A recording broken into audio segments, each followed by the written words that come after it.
Hello everyone, welcome to my channel W D novel. तो friends, आज की कहानी का नाम है सुपर सोन इन लॉ और यह भी एक नई कहानी है।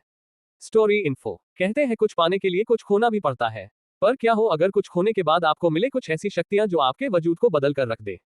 5 साल पहले हुए एक एक्सीडेंट में विवेक अपनी जिंदगी में सब कुछ हार गया और एक असफल इंसान बनकर रह गया, लेकिन एक रात कुछ नई और अनजान शक्तियों के कारण वो फिर उठ खड़ा हुआ। जहां वो बना नकारा, निकम्मा, बेसहारा सन इन लॉ से सुपर सन इन लॉ। आखिर क्या राज था उसकी इन शक्तियों का? क्या वो दोबारा इन शक्तियों के बदौलत अपने प्यार को खुश रख पाएगा? जानने के लिए पढ़िए सुपर सोन इन लॉ, सिर्फ पॉकेट एफएम नॉवल पर। धन्यवाद। CH1 बदलती किस्मत। दिल्ली के वसंत विहार में एक शानदार विला था। आज से कुछ साल पहले तक इस विला की शान ही कुछ और हुआ करती थी, लेकिन इन दिनों इसके हाल कुछ खराब से थे, क्योंकि जिस खानदान का ये बंगला था उसका कारोबार दिनों दिन चौपट होते जा रहा था। इस विला और इस खानदान को किसी फरिश्ते की जरूरत थी। एक रोज एक कार जोर से हॉर्न बजाते हुए इस विला में आ पहुंची।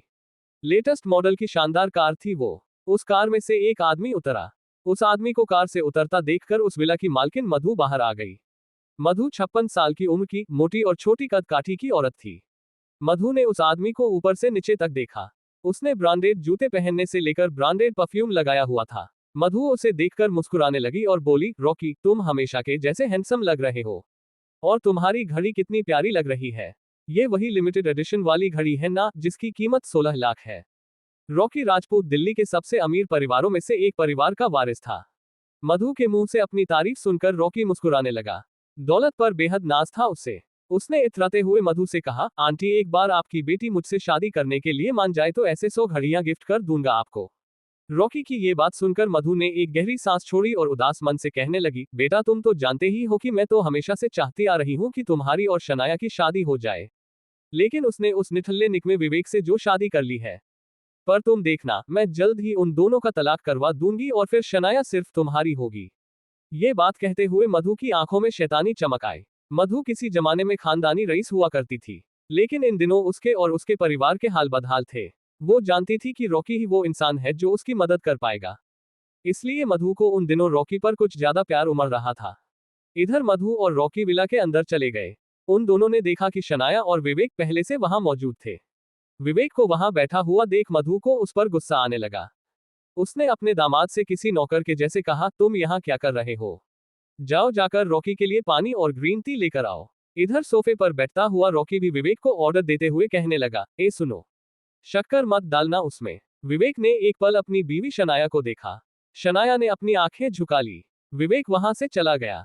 विवेक के जाने के बाद मधु ने रॉकी से कहा, अरे बेटा, तुम इतना दूर क्यों बैठे हो? यहाँ शनाया के पास बैठो। शनाया ने अपनी माँ को घूर कर देखा, लेकिन मधु ने उस पर ध्यान नहीं दिया। रॉकी शनाया के बगल में आकर बैठ गया। कुछ देर शांति छा गई। फिर रॉकी ने शनाया से कहा, शनाया, मुझसे शादी कर लो। शनाया ने बुरा मुंह बनाकर उससे कहा, रॉकी, मेरी शादी हो चुकी है। रॉकी ने हंसते हुए उससे कहा, शादी? माय फुट, इसे शादी कहती हो तुम? वो लूजर जो तुम्हारे घर में नौकरों वाला काम कर रहा है, उसे पति कहती हो तुम?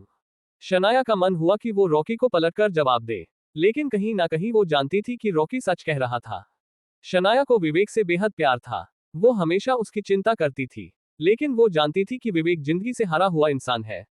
रॉकी ने आगे कहा, तुमने कभी शक्ल देखी है उस विवेक की? तुम इतनी खूबसूरत, परियों जैसी, और वो भद्दा सा, ना बॉडी ना कुछ। मैं एक हाथ मार दूं तो उड़ जाएगा, और किस काम का है वो? कमाता भी नहीं कुछ, बस तुम्हारे घर में नौकरों के जैसे पड़ा हुआ है।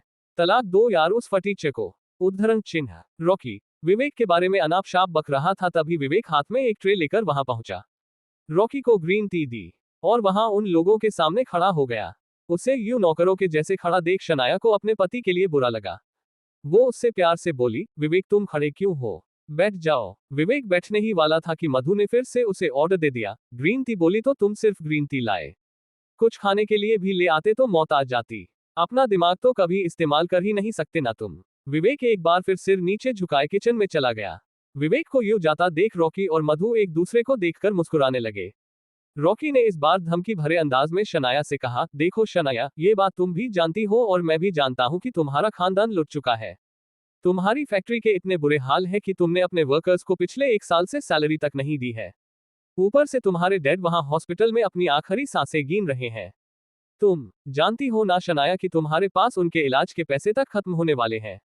तो कुल मिलाकर तुम्हें अपनी फैक्ट्री और डैड को बचाने के लिए मेरी जरूरत है, और मैं खुद तुम्हारी मदद करना चाहता हूँ। After all I love you, लेकिन बस मेरी एक छोटी सी शर्त है, मैरी मी। रॉकी की बात खत्म होते ही मधु बोली, सोच क्या रही है?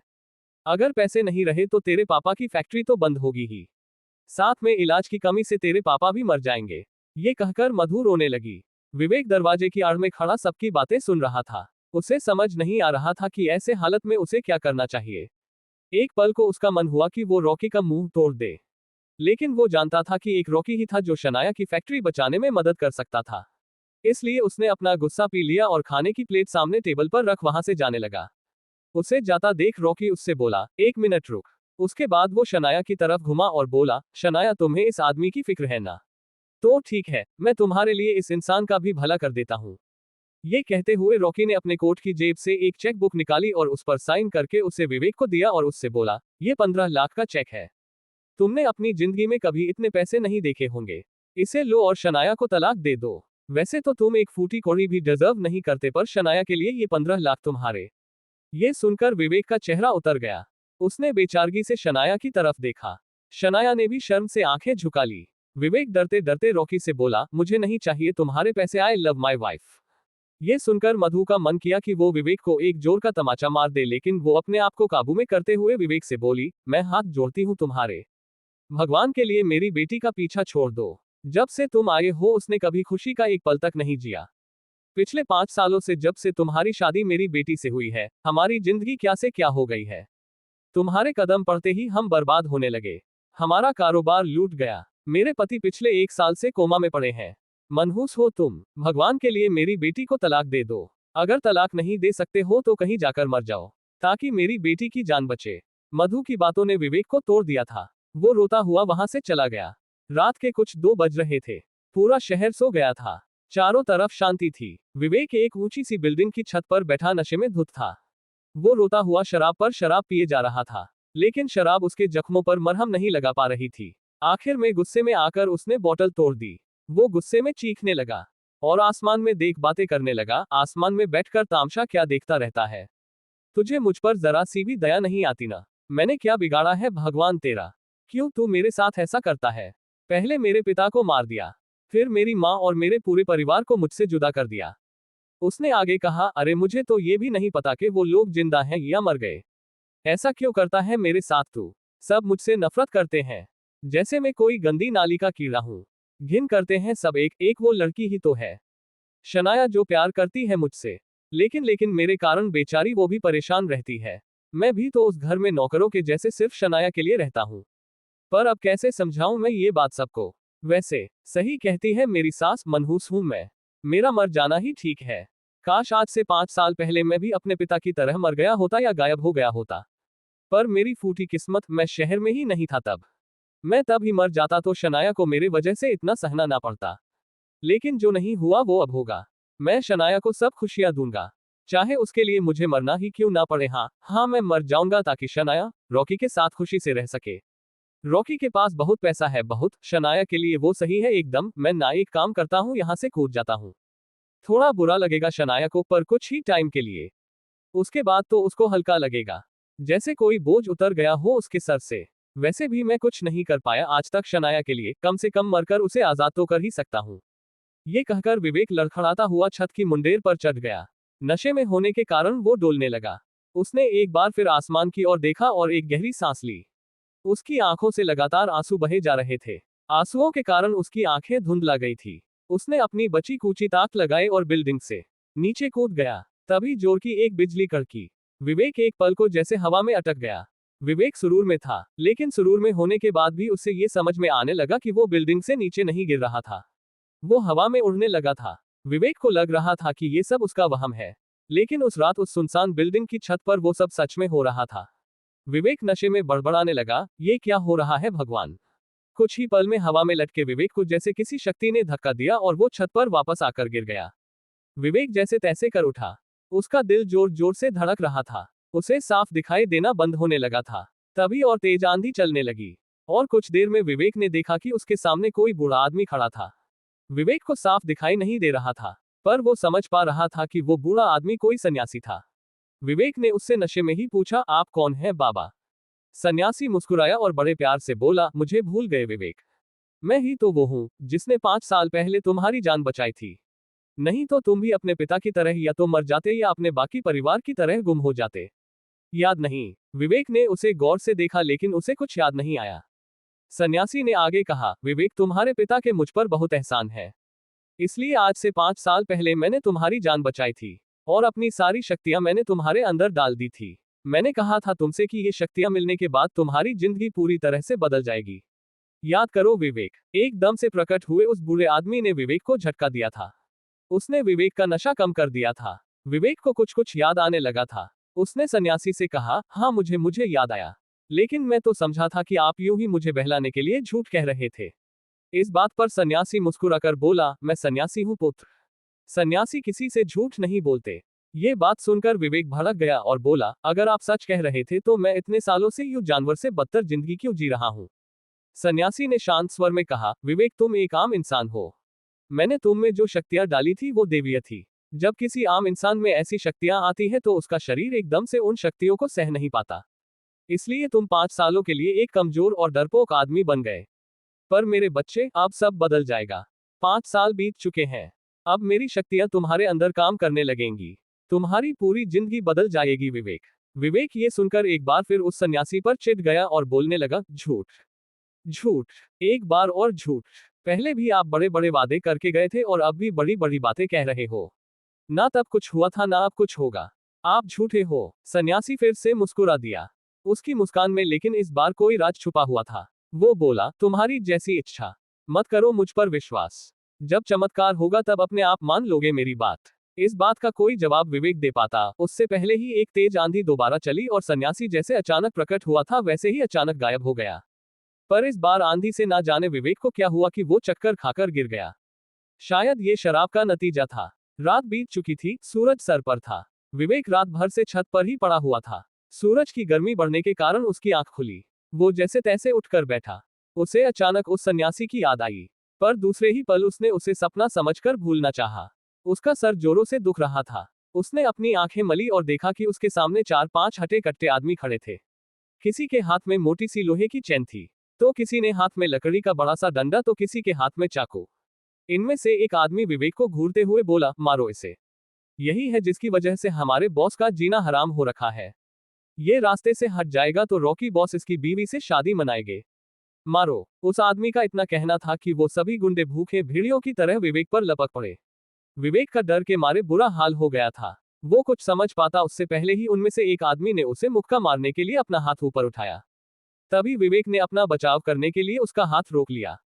लेकिन विवेक के आश्चर्य का ठिकाना नहीं था। उसने देखा कि उसने उस पहलवान का हाथ इतने जोर से पकड़ा हुआ था कि पहलवान चाहकर भी उससे उसका हाथ छुड़वा नहीं पा रहा था। ये देखकर सिर्फ विवेक नहीं बल्कि वहां मौजूद सब चौंक गए। अचानक विवेक के शरीर में झुरझुरी सी चलने लगी। उसे अपने अंदर अचानक शक्ति का एहसास होने लगा। CH2 मौत से जंग। विवेक एक के बाद एक रॉकी के आदमियों को मारे जा रहा था।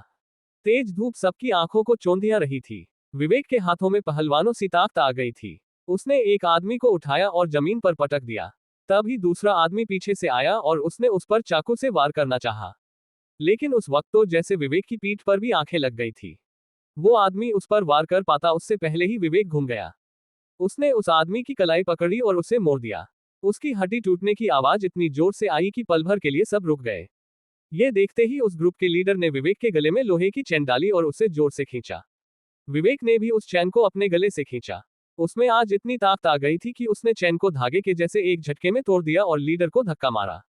वो जमीन पर गिर पड़ा। लीडर जैसे तैसे उठा। उसने आसपास देखा तो पाया कि उसके सारे आदमी घायल थे। सब जमीन पर पड़े थे। उसे उस वक्त वहां से भाग जाना ही सही लगा। उसने विवेक को घूर कर देखा और बोला, आज तो मैं जा रहा हूं, लेकिन मैं जल्द ही वापस लौटूंगा तेरी मौत के साथ। और वो वहां से भाग गया। उस आदमी के जाने के बाद विवेक को कुछ अजीब सा लगा। वो अपने आसपास घायल पड़े हटे कट्टे आदमियों को देख रहा था। उसे यकीन ही नहीं हो रहा था कि इन सब आदमियों को उसने मारा था। पिछले 5 सालों में तो उसने मक्खी तक नहीं मारी थी, तो अचानक इतने आदमियों को उस अकेले ने कैसे मार गिराया। वो आदमी जैसे ही अपनी गाड़ी में बैठा उसे उसके बॉस का फोन आया। बॉस का फोन देखकर उस आदमी की हालत मारे डर के खराब हो गई। बॉस ने उससे पूछा, मजा चखा दिया उस विवेक को? लीडर ने जवाब दिया, वो बॉस वो आदमी ने तो हमारे ही सारे आदमियों को घायल कर दिया। ये सुनकर पहले तो बॉस को उसकी बात का यकीन नहीं हुआ, फिर वो गुस्से से उबलते हुए बोला, मेरे यहाँ मुफ्त की रोटी तोड़ते तोड़ते सांध हो गए हो तुम लोग। गधों, एक मच्छर को नहीं मार पाए। मैं तुम जैसे निकम्मों को और पाल नहीं सकता। आइंदा मुझे यानी रॉकी को अपनी शक्ल मत दिखाना, वरना जिंदा नहीं बचोगे। रॉकी ने फोन काट दिया। लीडर रॉकी की बातें सुनकर पत्थर सा जम गया। शनाया विवेक के लिए परेशान हो रही थी। वो कल रात से घर नहीं लौटा था। उसने उसे कई बार कॉल किया पर उसका फोन बंद आ रहा था। वो सोफे पर बैठी हुई थी। उसके चेहरे पर चिंता साफ दिखाई दे रही थी। उसे यूं परेशान देखकर मधु बोली, शनाया तुम कब तक सहोगी उस निक्कमे को। शनाया ने सिर ऊपर उठाकर अपनी मां को देखा, एक गहरी सांस ली और बोली, आप थकती नहीं एक ही बात से। ये सुन मधु का चेहरा उतर गया। वो बेचारे सा मुंह बनाकर बोली, मुझे मजा थोड़े आता है तुम्हें बार बार ये कहने में, लेकिन मुझसे तुम्हारी तकलीफ अब और देखी नहीं जाती। तुम विवेक को डाइवोर्स दे दो शनाया, मेरी बात मानो। शनाया ने ठंडी नजर मधु पर डाली और कहा, मम्मा पापा हॉस्पिटलाइज्ड है। हमारी कंपनी डूबने की कगार पर है। सब चीजें बिखरी हुई हैं और ऐसे में आप चाहती हैं कि मैं विवेक को डाइवोर्स देकर एक और चीज खराब कर लूं। विवेक मेरा पति है और मैं उसे ऐसे नहीं छोड़ सकती। और वो इतना बुरा इंसान नहीं है जितना आप उसे समझती हैं। इस बात पर ताने मारते हुए मधु बोली, क्या खाक अच्छा है, ना कमाता है ना कुछ करता है। पिछले 5 सालों से इस घर में पड़ा पड़ा बस रोटियां ही तोड़ रहा है। और जैसा तुम उसके बारे में कह रही हो, वो अच्छा होता ना बेटा तो यूं तुम्हें बिना बताए रात भर गायब नहीं रहता। कोई जिम्मेदार आदमी कभी ऐसा नहीं करता। मधु की इस बात ने शनाया को एक पल के लिए सोच में डाल दिया। वो मधु से बोली, मम्मा वो किसी मुसीबत में फंस गया होगा, नहीं तो वो कभी ऐसा नहीं करता। मधु इस बात पर आगे कुछ कहती उससे पहले ही उसे उसकी छोटी बेटी ऋचा का फोन आ गया। मधु ने फोन उठाया। ऋचा ने उसे कुछ ऐसा कहा कि वो सुनकर उसके होश उड़ गए। शनाया ने मधु को देखा तो वो भी डर गई और पूछने लगी, मम्मा क्या हुआ, कौन था फोन पर। उसने जैसे तैसे जवाब दिया, ऋचा का फोन था, तुम्हारे पापा, उनकी हालत और खराब हो गई है। मधु का इतना कहना था कि शनाया भागकर कार ले आई और दोनों माँ बेटी हॉस्पिटल के लिए निकल पड़ी। उनका घर से जाना था ही कि विवेक घर को लौट आया। लेकिन घर पर कोई नहीं था, बस एक सन्नाटा छाया हुआ था। खाली घर उसे अजीब लग रहा था। उसे पता नहीं था कि मधु और शनाया हॉस्पिटल में उसके ससुर अशोक बंसल की बिगड़ती हालत को देखने गए हुए हैं। कुछ ही देर में मधु और शनाया हॉस्पिटल पहुंच गए। अशोक शहर के टॉप मोस्ट हॉस्पिटल्स में से एक हॉस्पिटल में एडमिट थे। मधु और शनाया ऊपर के माले पर गए तो उन्होंने देखा कि ऋचा उन के इंतजार में आईसीयू के बाहर खड़ी थी। ऋचा अशोक बंसल की छोटी बेटी थी। मधु दौड़ते हुए उसके पास गई और उससे पूछा, ऋचा क्या हुआ, तुमने अचानक हमें यहाँ क्यों बुलाया, क्या हुआ है तेरे डैड को। मधु की बात सुनकर ऋचा रोने लगी। मधु से सब्र नहीं हो रहा था, वो उस पर भड़क गई, रोना बंद कर और बताना क्या बोला डॉक्टर ने। ऋचा कोई जवाब नहीं दे पा रही थी। शनाया ने आईसीयू के अंदर जाना बेहतर समझा। वो अंदर गई, वहां उसके पिता का इलाज करने वाले डॉक्टर दुबे पहले से मौजूद थे। शनाया की एक नजर सामने बिस्तर पर लेटे अपने पिता पर पड़ी। वो बेहद कमजोर दिख रहे थे। ऐसा लग रहा था जैसे वहां कोई इंसान नहीं, कंकाल था जिसे लाइफ सपोर्ट सिस्टम की मदद से जिंदा रखने की कोशिश की जा रही थी। पूरे शरीर पर जैसे पाइप्स लगे हुए थे। ऑक्सीजन मास्क की मदद से वो सांसें ले रहे थे। शनाया के भी आंखों से आंसू बह गए। उसने अपने आप को संभाला और डॉक्टर से पूछा, क्या हुआ डैड को डॉक्टर। डॉक्टर ने एक गहरी सांस ली और कहा, शनाया बेटा I am sorry to inform you पर तुम्हारे डैड के बचने के अब कोई चांसेस नहीं है। एक के बाद एक उनके ऑर्गन्स डेड होते जा रहे हैं। हॉस्पिटल एडमिनिस्ट्रेशन ने ये फैसला किया है कि अब हम उनका वेंटिलेटर हटा देंगे and we will let him die peacefully. ये कहकर उन्होंने नजरें झुका ली। शनाया के पीछे पीछे मधु और ऋचा भी अंदर आ गए थे। मधु ने जब ये बात सुनी तो उसके मुंह से एक चीख सी निकल गई, क्या। उसने डॉक्टर दुबे को पकड़ते हुए कहा, आप ऐसा कैसे कर सकते हैं डॉक्टर, आप कैसे निकाल सकते हैं मेरे पति का वेंटिलेटर। हम चुका रहे हैं ना आपका बिल। माना कि हम पिछले महीने के पैसे नहीं दे पाए थे, लेकिन इस बात की इतनी बड़ी सजा तो मत दीजिए मेरे पति को। डॉक्टर को इस परिवार के लिए थोड़ा बुरा लग रहा था। वो मधु को समझाते हुए बोले, देखिए ऐसा नहीं है जैसा आप सोच रही हैं। आपके पति की हालत दिन ब दिन बिगड़ती जा रही है। ऐसे में उन्हें वेंटिलेटर पर रखना उन्हें तकलीफ देना ही है। आप सोच भी नहीं सकती कितने दर्द में है इस वक्त आपके पति का शरीर। इस पर शनाया बोली, पर डॉक्टर कोई तो तरीका होगा ना डैड को बचाने का। डॉक्टर अफसोस जताते हुए बोले, only miracle can save him Shanaya. दिन बीत चुका था। सोफे पर बैठे बैठे विवेक की आंख कब लग गई उसे पता भी नहीं चला। जब दूर बेल बजी तो विवेक की नींद खुली।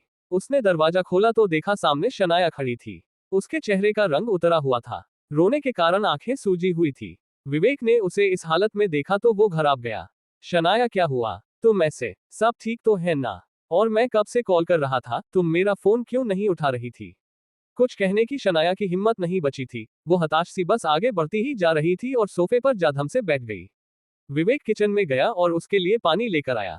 उसने शनाया को पानी पिलाया और प्यार से पूछा, शनाया बोलो ना, क्या हुआ है? शनाया ने एक ठंडी सांस ली और बोली, क्या बोलूं?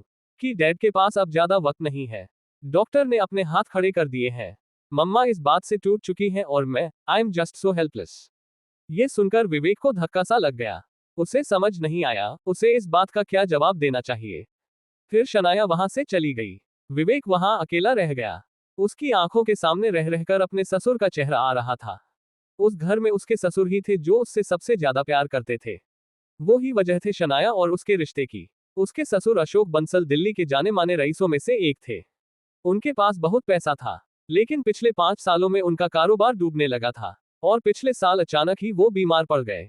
उन्हें तुरंत आईसीयू में भर्ती करना पड़ा। डॉक्टरों को उन्हें वेंटिलेटर पर रखना पड़ गया।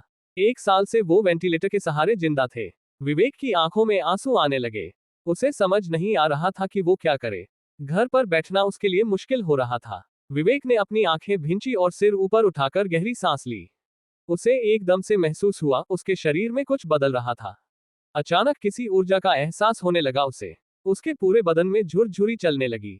उसके दिमाग में अजीब से वाइब्रेशंस महसूस होने लगे। वो उठ खड़ा हुआ, जैसे कोई शक्ति उसे खींचने लगी हो। वो अपने आप ही बाहर निकल गया और सड़क पर पैदल चलने लगा। रात गहरी थी, कुछ तो अजीब हो रहा था उसके साथ। उस पर जैसे कोई नशा सवार था। विवेक कब हॉस्पिटल पहुंच गया उसे पता भी नहीं चला। आईसीयू के बाहर वेटिंग एरिया में मधु बैठे बैठे सो गई थी। कुछ दूर अशोक बंसल की देख रेख में बैठी नाज भी अपना सर डेस्क पर रखे सो रही थी। उन दोनों के अलावा उस पूरे फ्लो पर कोई नहीं था। विवेक आईसीयू की तरफ धीमे कदमों से बढ़ा चला जा रहा था। आईसीयू के बाहर पहुंचने पर उसने आहिस्ता से दरवाजा खोला। अशोक बेड पर किसी जिंदा लाश की तरह पड़े हुए थे। विवेक उनके पास गया। उसने उनकी छाती पर हाथ रखा तो उनके शरीर में कुछ हलचल हुई। विवेक के चेहरे पर मुस्कान आ गई। फिर एक पल को उनके पूरे शरीर को देखा।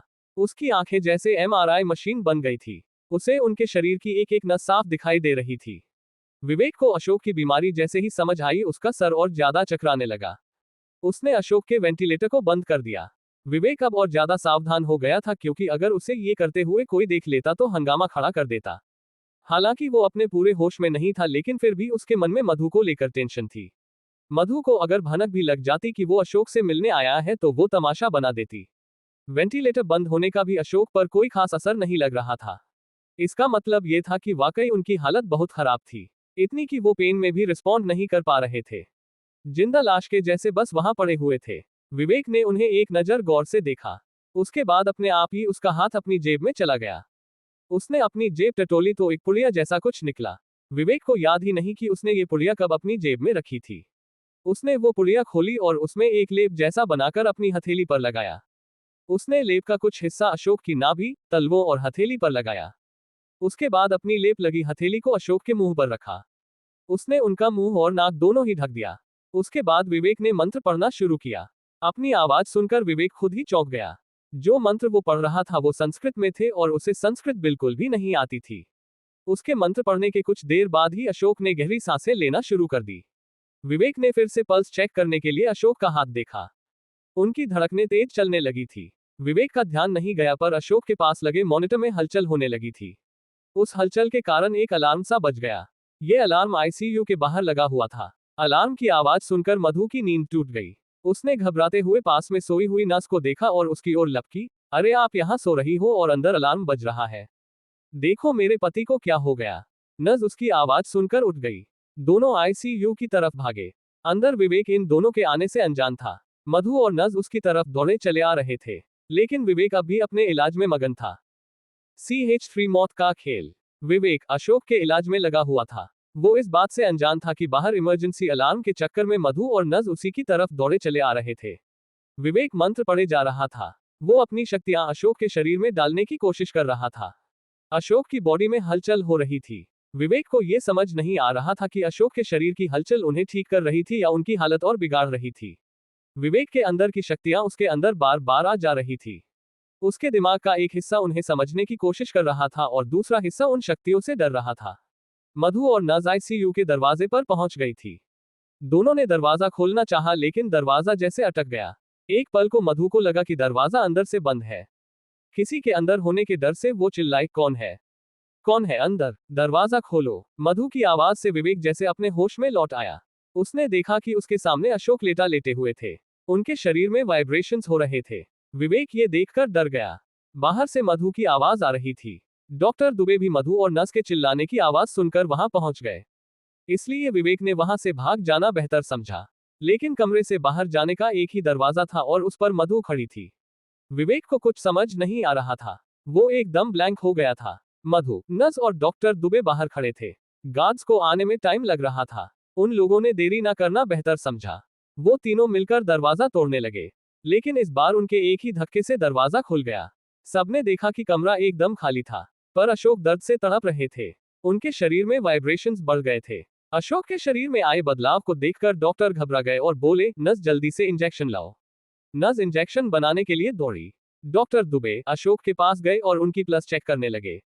कोई कुछ समझ पाता उससे पहले ही अशोक काले खून की उल्टियां करने लगे। डॉक्टर को कुछ समझ नहीं आ रहा था। उन्होंने देखा कि अशोक की बढ़ी हुई पल्स अपने आप नॉर्मल होने लगी थी। डॉक्टर ने अब भी अशोक का हाथ पकड़ा हुआ था। अचानक उन्हें अशोक की उंगलियां हिलते हुए महसूस हुई। उनकी उंगलियों का हिलना किसी चमत्कार से कम नहीं था। अशोक पिछले 1 साल से पत्थर की तरह जमे हुए थे। ये देख डॉक्टर की आंखें चमक गई। लेकिन इधर मधु की हालत घबराहट के कारण खराब हो रही थी। उसने सवाल भरी नजरों से डॉक्टर की तरफ देखा। डॉक्टर ने एक्साइटमेंट में उससे कहा, Mrs Bansal, I think he is getting better. Madhu और डॉक्टर इस बात से इतना खुश हो गए कि दोनों में किसी को भी ये ध्यान नहीं आया कि उन्हें कुछ देर पहले इस कमरे में किसी के होने का शक था। सब ये देखकर खुशी से चहक उठे कि अशोक की हालत में सुधार था। डॉक्टर ने अपने स्टेथोस्कोप से उनकी हार्टबीट्स चेक की। उसके बाद उनका बीपी दोनों नॉर्मल था। मधु उनके पास आई। उसने देखा कि अशोक को होश आने लगा था। अशोक को आंखें खोलने में ज्यादा वक्त नहीं लगा। होश में आते ही अशोक ने फिल्मी सा सवाल पूछा, मैं कहाँ हूँ? मधु। ये सुनकर मधु इतना इमोशनल हो गई कि वो कुछ कह ही नहीं पाए। वो बस अशोक से लिपटकर जोर जोर से रोने लगी। डॉक्टर ने मधु से कहा, मुझे समझ नहीं आ रहा ये चमत्कार हुआ कैसे। इन्हें देखकर तो लगता है ये पूरी तरह ठीक हो चुके हैं। पर ऐसा कैसे हो सकता है? आज सुबह तक तो ये मौत के मुंह में थे। इस पर मधु बोली, भगवान की मर्जी हो तो क्या नहीं हो सकता डॉक्टर। ये चमत्कार उसी का है। मधु इतनी खुश थी कि वो किसी भी सवाल में उलझना नहीं चाहती थी। पर डॉक्टर दुबे सोच में डूबते जा रहे थे। वो आगे बोले, मुझे ऐसा लगता है कि हमें इनका फुल बॉडी चेकअप कराना चाहिए। इससे हम किसी भी तरह के रिस्क से बच जाएंगे। कुछ देर बाद जब वार्ड बॉयज अशोक को स्ट्रेचर पर लेटा रहे थे तब डॉक्टर दुबे ने नोटिस किया कि वेंटिलेटर बंद था। उनका सर चकराने लगा। उन्होंने मन ही मन कहा, ऐसा कैसे हो सकता है? सुबह तक अशोक बिना वेंटिलेटर के सांस तक नहीं ले पा रहे थे। तो फिर अब ऐसे कैसे बिना किसी मदद के ठीक हो गए? और ये वेंटिलेटर बंद हुआ कैसे? वार्ड बॉयज अशोक को बाहर लेकर चले गए। मधु और नाज भी उनके पीछे पीछे बाहर चले गए। डॉक्टर दुबे खाली कमरे में नजरें घुमाकर देखने लगे। उन्हें कमरे में किसी के होने का शक था। उन्हें बालकनी में किसी की परछाई दिखी। वो एक पल को चौंक गए। उन्होंने खुद को संभाला और बालकनी की तरफ बढ़ने लगे। विवेक बालकनी में छुपा हुआ था। उसने डॉक्टर की सारी बातें सुन ली थी। वो अपने ससुर के ठीक होने को लेकर बहुत खुश था लेकिन वो किसी के सामने नहीं आना चाहता था। वो जनता था उसे यूं देखकर उस पर सवालों की बारिश की जाएगी। विवेक उन सवालों से डर रहा था क्योंकि उनके जवाब वो खुद भी नहीं जानता था। इसलिए उसने छुपे रहने में ही अपना भला जाना। उसने अपने सामने वाली बिल्डिंग में लगे कांच से देखा कि कोई उसकी तरफ धीमे कदमों से बढ़ा चला आ रहा था। विवेक घबरा गया। उसने वहां से जाने का रास्ता ढूंढना चाहा। लेकिन उसे कुछ समझ नहीं आ रहा था। आईसीयू काफी ऊपर के फ्लो पर था इसलिए वहां से कूदना भी सेफ नहीं था। उसका दिल जोरों से धड़के जा रहा था। तभी उसका ध्यान फायर एस्केप पर गया। वो वहां से उतरने की कोशिश करने लगा। लेकिन उसके पास वक्त बहुत कम था। डॉक्टर उसकी तरफ बढ़ते ही जा रहे थे। डॉक्टर जैसे ही बालकनी में पहुंचे विवेक वहां से जा चुका था। उन्हें सिर्फ उसकी परछाई ही दिखी। वो उसे रोकने के लिए चिल्लाए भी लेकिन तब तक विवेक वहां से गायब हो गया था। डॉक्टर ने सोचा कि उन्हें गॉड्स को कहकर उस आदमी का पीछा करवाना चाहिए लेकिन दूसरे ही पल उनके दिमाग में ख्याल आया कि वो आदमी जिस हिसाब से भाग रहा था उस हिसाब से चौराहा पार हो गया होगा। कुछ देर बाद डॉक्टर दुबे अपने केबिन में बैठे थे। नर्स ने दरवाजा खटखटाया और अंदर आई। डॉक्टर, हमने मिस्टर बंसल के सभी टेस्ट करवा लिए and he is absolutely fine. मुझे तो यकीन ही नहीं हो रहा है। डॉक्टर ने अपना सिर ऊपर किया और नर्स से बोले, यकीन तो मुझे भी नहीं हो रहा। लेकिन सच यही है। इस पर नर्स बोली, डॉक्टर मुझे आज यकीन हो गया है कि चमत्कार होते हैं। डॉक्टर कुछ सोचते हुए उससे बोले, मुझे नहीं लगता ये चमत्कार है। मुझे लगता है किसी ने चुपके से अशोक का इलाज किया है। कोई था उस कमरे में हमारे अंदर जाने से पहले। कुछ तो चल रहा था अंदर। तुम्हें पता है अशोक का वेंटिलेटर भी बंद था। बिना वेंटिलेटर के उनके लिए एक पल भी जिंदा रहना नामुमकिन था, और मैंने उस कमरे में किसी की परछाई भी देखी थी। नर्स को उनकी बात कुछ समझ नहीं आई, पर वो बोली, डॉक्टर अगर आपको ऐसा लगता है तो आप सीसीटीवी में फुटेज चेक क्यों नहीं कर लेते। नर्स की ये बात सुनकर डॉक्टर दुबे उछल पड़े और बोले, नर्स प्लीज ऐसा करो कि गॉड्स को सीसीटीवी की रिकॉर्डिंग लेकर मेरे पास भेजो। नर्स ये सुनकर वहां से जाने लगी। जाते जाते उसे याद आया, डॉक्टर ये रिपोर्ट्स मैं मिस्टर बंसल की वाइफ को अभी दे दूं। डॉक्टर बोले, नहीं अभी मत दो, वो सो गई होंगी। वैसे भी टेस्ट्स में 3 घंटे लगे गए थे और वो तब भी नींद में थी। और तुम उन्हें अभी उनके पति से मिलने भी मत देना। कहना हमने उन्हें सुबह तक के लिए ऑब्जर्वेशन में रखा है। ये जवाब सुनकर नर्स वहां से चली गई। कुछ ही देर में सारी रिकॉर्डिंग डॉक्टर दुबे के पास थी। सुबह के 6 बज रहे थे। वो रात भर से जागे हुए थे, फिर भी उनकी आंखों से नींद गायब थी। वो ये जानने को बेकरार थे कि आखिर वो कौन था जो उन्हें भागता हुआ दिखा था। और क्या वाकई उसने अशोक को ठीक किया था? और अगर हाँ तो कैसे? इन सवालों के जवाब उनके लिए बहुत जरूरी थे। उन्होंने रिकॉर्डिंग देखना शुरू किया। उन्होंने देखा कि रात के करीब 2 बजे कोई आदमी आईसीयू वाले फ्लोर पर आया था। लेकिन उस आदमी का चेहरा टोपी और कैमरा एंगल की वजह से ठीक से नहीं दिख रहा था। पर उस आदमी ने लाल रंग की शर्ट और काली जीन्स पहनी थी। उसकी चाल से लग रहा था कि वो अपने होश में नहीं था। कुछ गड़बड़ी थी उसकी चाल में। उसने आईसीयू का दरवाजा खोला और अंदर चला गया। डॉक्टर दुबे ने अब आईसीयू के अंदर की रिकॉर्डिंग शुरू की। ये रिकॉर्डिंग उस आदमी का चेहरा देखने की उनकी आखिरी उम्मीद थी। अंदर सिर्फ एक कैमरा लगा हुआ था, वो भी ऐसे एंगल पर जिससे अंदर आने वालों की खबर रखी जा सके। वो आदमी जब अंदर आया तो उसका सिर जमीन की तरफ था, इसलिए अंदर आते वक्त भी उसका चेहरा ठीक से दिखाई नहीं दिया। डॉक्टर ने देखा कि वो आदमी लेप मलकर, मंत्र पढ़कर कुछ अजीब तरह से अशोक का इलाज कर रहा था। डॉक्टर दुबे को जैसे ही एहसास हुआ कि अशोक तंत्र से ठीक हुए हैं, उनके रोंगटे खड़े हो गए। उन्होंने अपना फोन निकाला और किसी को कॉल किया। फोन कनेक्ट हुआ तो एक लड़की की आवाज आई। वो लड़की नींद में लग रही थी। वो बोली, हेलो डॉक्टर, इतनी सुबह सुबह कॉल कैसे किया आपने आज?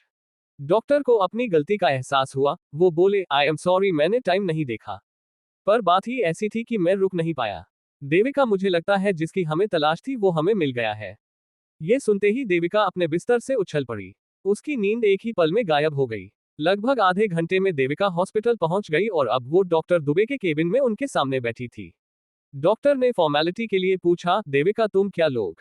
बड़ी चाय, कॉफी? देविका बात जानने के लिए इतनी एक्साइटेड थी कि वो सब्र नहीं कर पा रही थी। वो बोली, ओह कट द क्रैप डॉक्टर, मैं सुबह सुबह यहाँ कॉफी पीने नहीं आई हूँ।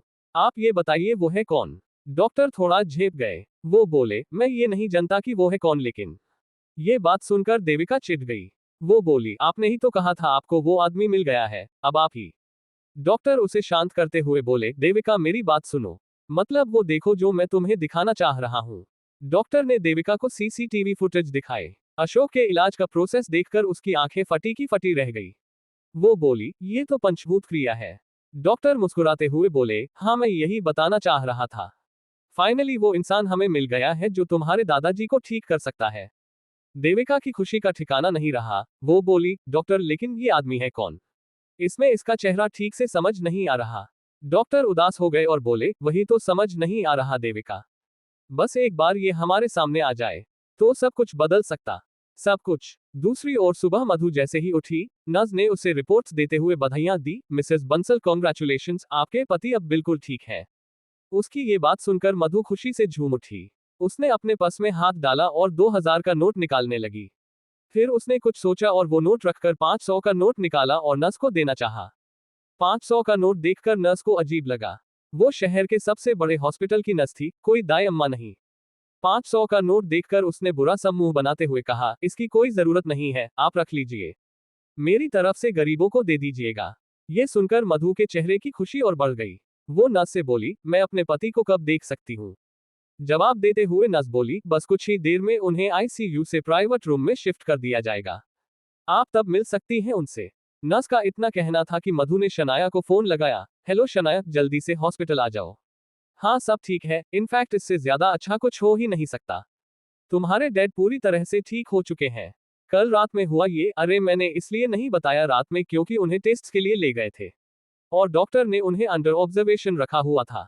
तो तुम रात में आकर करती भी क्या? अच्छा, अब सारी बातें फोन पर ही करोगी या हॉस्पिटल भी आओगी? मधु का फोन रखते ही शनाया ने विवेक को उठाया और उसके साथ हॉस्पिटल के लिए निकल पड़ी, जहां वो अनजान लड़की देविका और डॉक्टर दुबे विवेक की ही खोज में थे।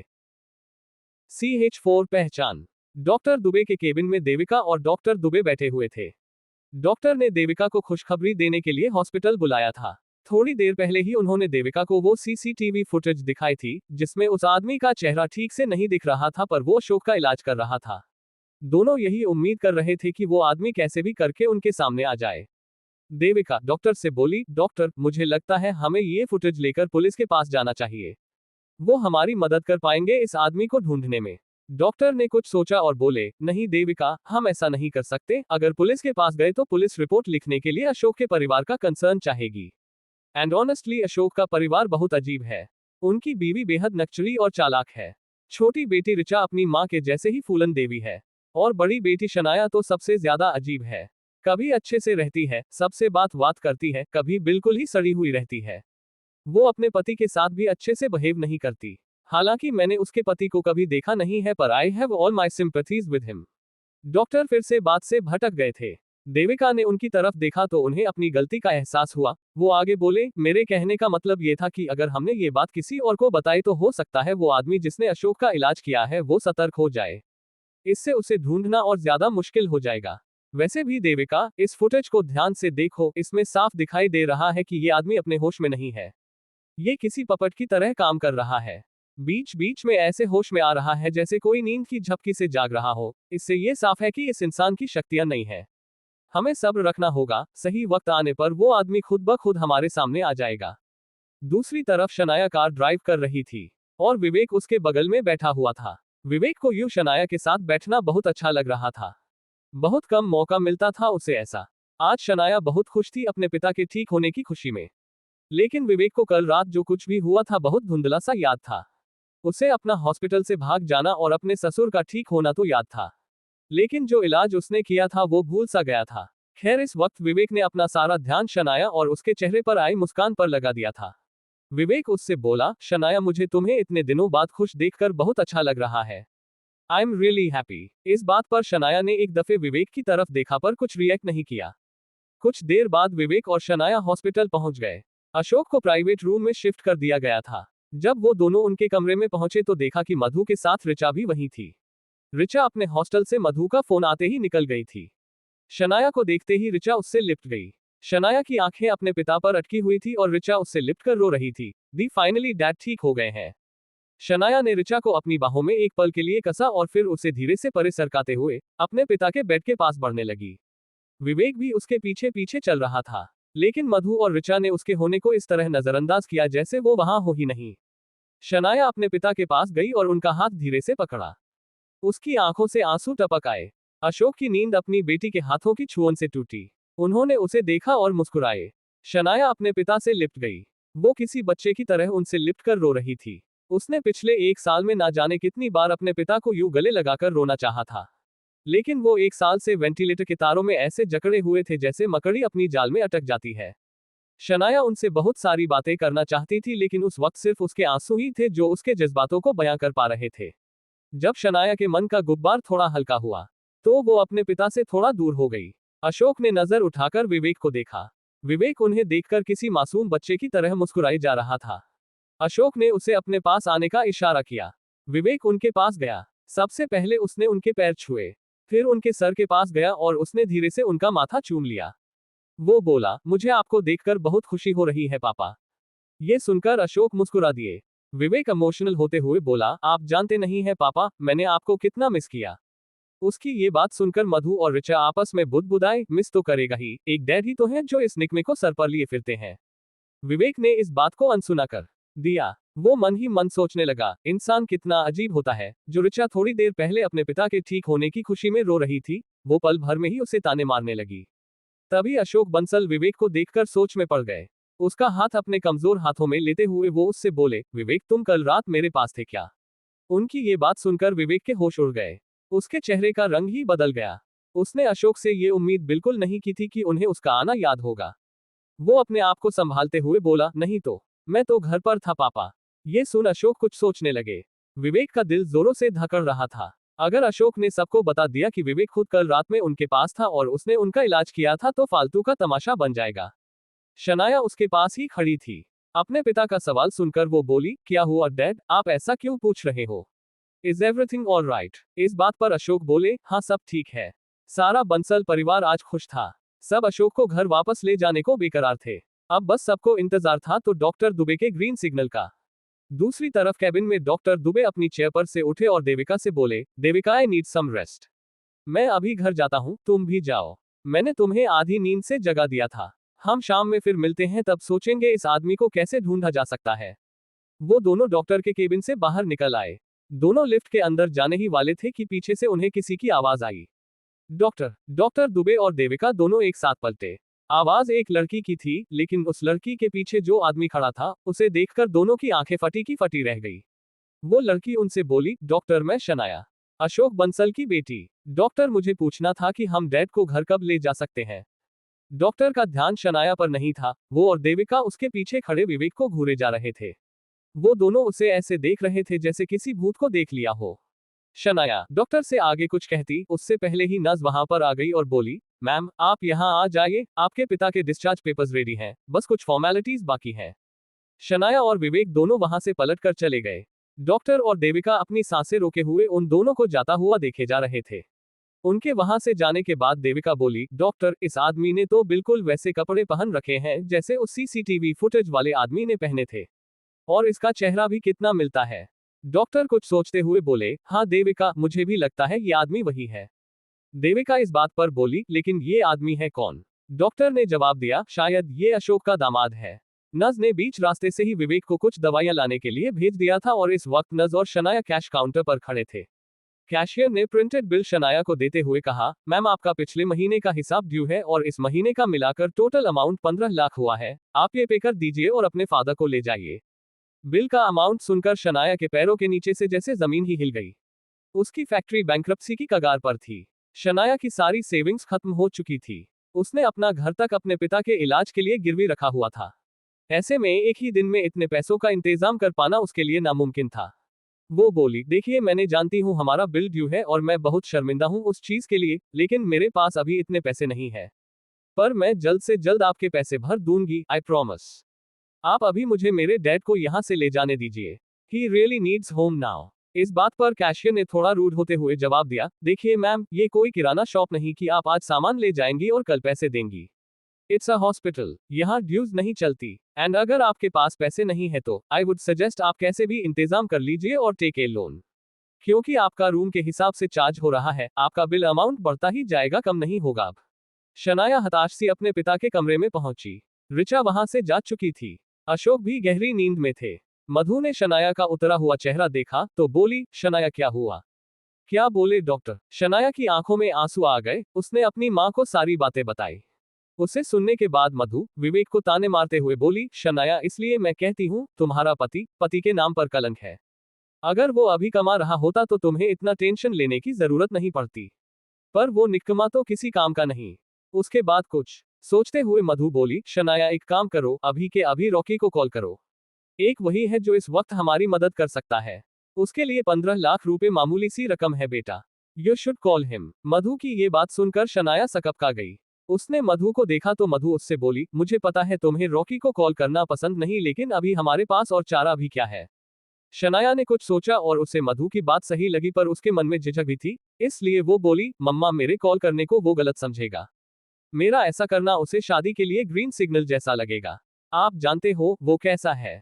बोलते बोलते शनाया रुक गई। इस पर मधु बोली, मैं जानती हूँ वो बहुत अच्छा इंसान है और बेहद अमीर भी है। तुम कॉल नहीं कर सकती उसे तो कोई बात नहीं, मैं कॉल करती हूँ उसे। फिर मधु ने रॉकी को कॉल किया, पर एक रिंग के बाद रॉकी ने उसका कॉल काट दिया। मधु को ये बात थोड़ी अजीब लगी, पर वो शनाया से बोली, हो सकता है वो किसी मीटिंग में हो। He will call back. You don't worry. विवेक भी अब दवाइयां लेकर वहां पहुंच चुका था। उसने दूर की आड़ में खड़े शनाया और मधु की सारी बातें सुन ली थी। उसे अपनी पत्नी के लिए बहुत बुरा लग रहा था। वो कैसे भी करके उसकी मदद करना चाहता था, लेकिन उसे कोई रास्ता नहीं समझ आ रहा था। विवेक को अपने सामने देखकर देविका और डॉक्टर दुबे चौंक गए थे। उन्हें उम्मीद नहीं थी कि अशोक का इलाज पंचभूत क्रिया से करने वाला आदमी उन्हें इतनी जल्दी और इतनी आसानी से मिल जाएगा।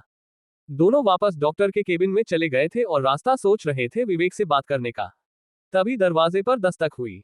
दोनों ही ख्यालों की दुनिया से एक ही झटके में बाहर आ गए। दरवाजा खुला तो उन्होंने देखा वहां विवेक खड़ा था। उसे अपने सामने देखकर वो दोनों ही निश्शब्द रह गए। विवेक अंदर आया और डॉक्टर से रिक्वेस्ट करते हुए बोला, डॉक्टर मेरा नाम विवेक है। मैं अशोक बंसल जी का दामाद हूँ। मेरी आपसे एक रिक्वेस्ट है, प्लीज हमें हॉस्पिटल का बिल चुकाने के लिए थोड़ा टाइम दे दीजिए। मुझे पता है ये हॉस्पिटल के नॉर्म्स में नहीं आता, लेकिन डॉक्टर ट्रस्ट मी, मैं कैसे भी करके आपके पैसे चुका दूंगा। मेरी वाइफ इस वक्त बहुत मुसीबत में है, अगर आपने हेल्प नहीं की तो उसे कुछ ऐसा करना पड़ेगा जो वो नहीं चाहती। डॉक्टर और देविका उसकी ये बात सुनकर एक दूसरे को देखकर मुस्कुराए।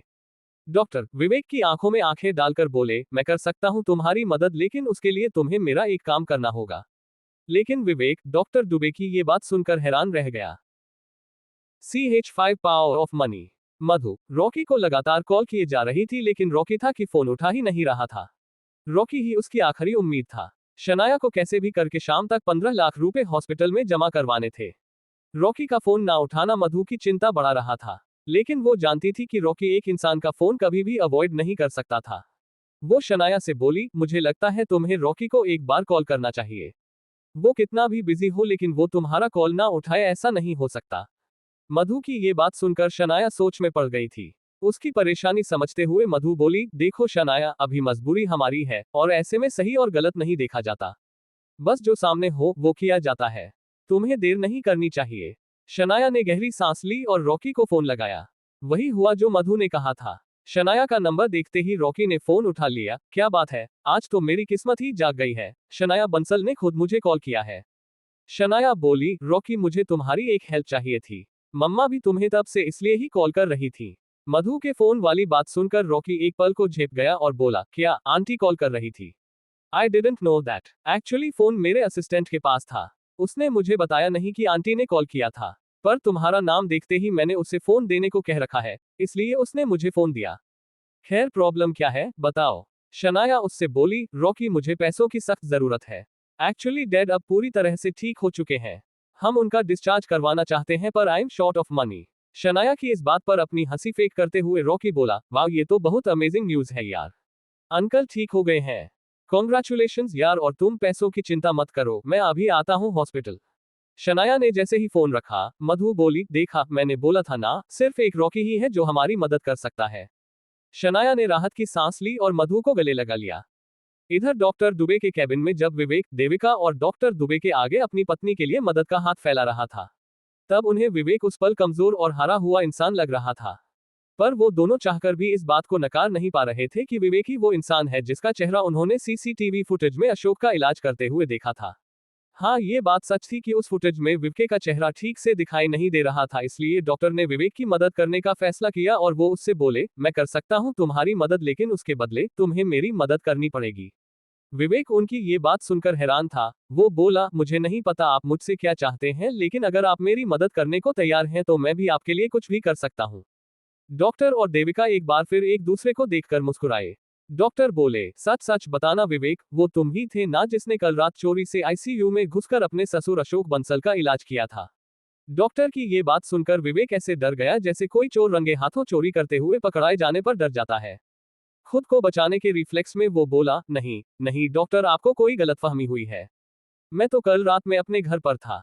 इस बार देविका उससे बोली, सोच लो विवेक, तुमने सच कहा तो तुम्हारी बीवी की प्रॉब्लम सॉल्व हो सकती है, और अगर झूठ कहा तो तुम जानते हो उसके रिजल्ट्स वो भी मुझसे बेहतर। विवेक सोच में पड़ गया। उसे लगा कि सच बता देने में ही भलाई थी। वो बोला, हाँ ये सच है कि मैं ही था कल रात ICU में, लेकिन मैं वहां कैसे पहुंचा, कब पहुंचा, मुझे खुद भी याद नहीं है। डॉक्टर दुबे बोले, देखो विवेक, मुझे पता है कि तुम कल अपने होश में नहीं थे। ऐसा अक्सर होता है उन लोगों के साथ जिनकी शक्तियां नहीं होती हैं। लेकिन विवेक, कल जो तुमने किया था वो पंचभूत क्रिया थी। विवेक, आई नो तुम्हें ये बात अजीब लगेगी, लेकिन पंचभूत क्रिया तंत्र की एक ऐसी रय क्रिया है जिसे करने वाला 100 साल में एक ही बार पैदा होता है, और वो इंसान तुम हो विवेक। ये सब सुनकर विवेक को अपने कानों पर यकीन ही नहीं हो रहा था। वैसे भी पिछले कुछ दिनों से उसके साथ अजीब चीजें हो रही थी। उस रात वो आत्महत्या करते करते बच गया और हवा में उड़ने लगा था। फिर उस सन्यासी रॉकी के उन हट्टे कट्टे आदमियों को मारना। और कल रात अपने ससुर का इलाज करना, सब कुछ उसके लिए बहुत अजीब था।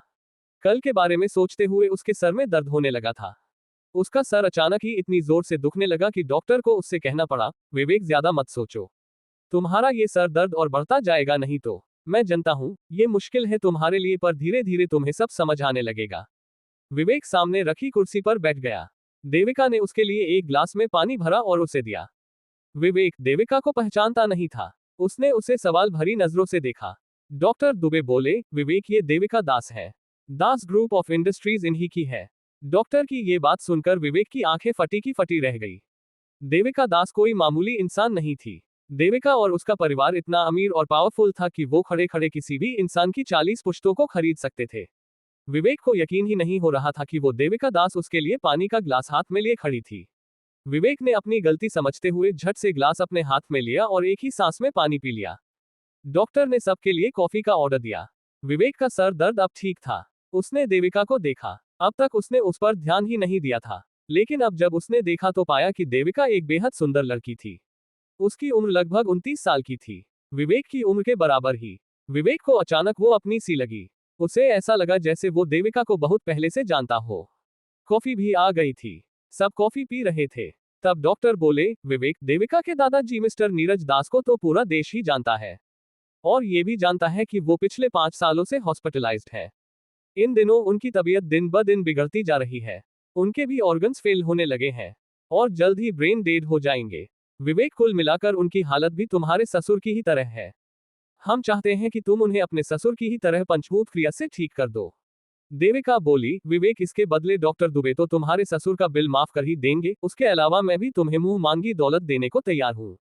विवेक बड़ा हेल्पलेस सा महसूस कर रहा था। वो बोला, मिस देविका, बात पैसों की नहीं है। प्रॉब्लम यह है कि मुझे सच में नहीं पता है कि मैंने अपने ससुर को कैसे ठीक किया। कल रात मैंने जो कुछ भी किया था, वो किसी शक्ति, किसी एनर्जी के वश में आकर किया था। Believe me, I want to help you but I don't know how to. Vivek की ये बात सुनकर देविका की आंखों में आंसू आ गए। वो अपने दादाजी का इलाज महंगी से महंगी जगह पर करवा चुकी थी, लेकिन सारे तरीके फेल हो चुके थे। विवेक ही अब उसकी आखिरी उम्मीद थी। इस तरफ रॉकी शनाया के एक ही कॉल पर दौड़ा चला आया था। शनाया और मधु दोनों का ही चेहरा उसे देखकर खिल गया। मधु ने तो उसे गले ही लगा लिया। रॉकी बड़ी स्टाइल से शनाया के पास गया और उससे बोला, शनाया, तुम्हें अब चिंता करने की कोई जरूरत नहीं है। रॉकी के पास इतना पैसा है कि वो एक ही पल में ये पूरा का पूरा हॉस्पिटल खरीद सकता है। तो 15 लाख रुपए तो कुछ भी नहीं। शनाया, रॉकी की ये बात सुनकर बहुत खुश हुई। रॉकी किसी फरिश्ते की तरह आया था शनाया की मदद करने के लिए। शनाया ने सोचा, ऐसा तो कोई अपना ही कर सकता है। दूसरी तरफ विवेक की बात सुनकर देविका की आंखें भर आई थी। उसे कुछ नहीं समझ आ रहा था कि उसे क्या करना चाहिए। तब उसने डॉक्टर दुबे की तरफ देखा। डॉक्टर दुबे एक पल को शांत रहे, फिर बोले, विवेक, मुझे ऐसा लगता है कि तुम्हें जल्द ही याद आ जाएगा तुमने अपने ससुर का इलाज कैसे किया था।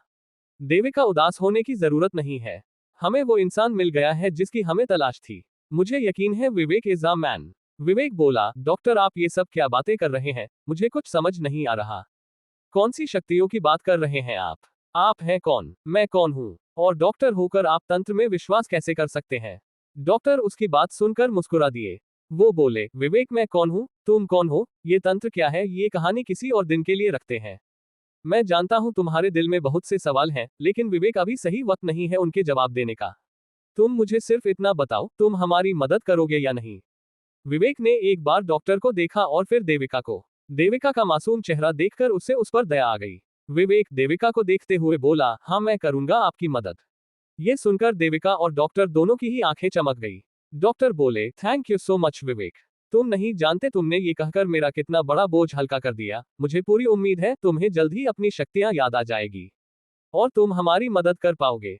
और हाँ, जैसा कि मैंने वादा किया था, मैं अभी के अभी तुम्हारी मदद करता हूँ।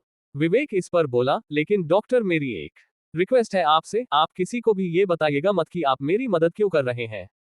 मैं रीजन नहीं समझा सकता, लेकिन ये बात हमारे बीच ही रहेगी तो ज्यादा अच्छा रहेगा। डॉक्टर दुबे ने हाँ में सर हिलाया और किसी को कॉल किया। इधर रॉकी अशोक बंसल के रूम में था और शनाया उसके आने से बेहद खुश थी। उसे पहली बार रॉकी अच्छा लग रहा था, नहीं तो वो हर बार किसी सड़क छाप आशिक की तरह उसके पीछे पड़ा रहता था। रॉकी शनाया से कह रहा था, शनाया, मैं अभी के अभी बिल पे करके आता हूँ अंकल का। इतना बोलकर रॉकी बाहर निकलने ही वाला था कि सामने से हॉस्पिटल का कैशियर अंदर चला आया। इस बार उसका एटीट्यूड एकदम ही बदला हुआ था। ऐसा लग रहा था जैसे किसी ने उसका ईगो पंचर कर दिया था। वो कैशियर जो कुछ देर पहले शनाया से अकड़कर बात कर रहा था, वो शनाया से बोला, मैम आपने मुझे बताया ही नहीं आप विप कस्टमर हैं। आप मुझे बता देती तो मैं इतनी बेरुखी से आपसे बात नहीं करता कभी। आई am really sorry for that ma'am. बाकी आप चिंता मत कीजिए, आपका बिल माफ हो चुका है। डॉक्टर दुबे ने खुद आपका बिल माफ किया है। ये बात सुनकर शनाया चौंक गई और बोली, डॉक्टर दुबे ने मेरा बिल माफ किया है, पर क्यों? कैशियर बोला, ये तो मैं नहीं जानता लेकिन उन्होंने खुद मुझे अपने ऑफिस में बुलवाकर मुझे आपका बिल माफ करने के लिए कहा और साथ में ये भी कहा कि आप विप कस्टमर हैं, आपका ख्याल रखूं मैं। शनाया कुछ समझ नहीं पा रही थी। तभी मधु बीच में उछलते हुए बोली, देखा शनाया, तुमने रॉकी का कमाल, वो आया नहीं कि डॉक्टर पर इतना रौ पड़ गया कि उसने पूरा का पूरा बिल ही माफ कर दिया। मधु की ये बात सुनकर रॉकी ताव में आ गया। वो जानता था कि डॉक्टर के बिल माफ करने का कारण वो नहीं था, लेकिन मुफ्त में मिल रहा फुटेज वो छोड़ना नहीं चाहता था। वो वहां किसी हीरो की तरह खड़ा रहा।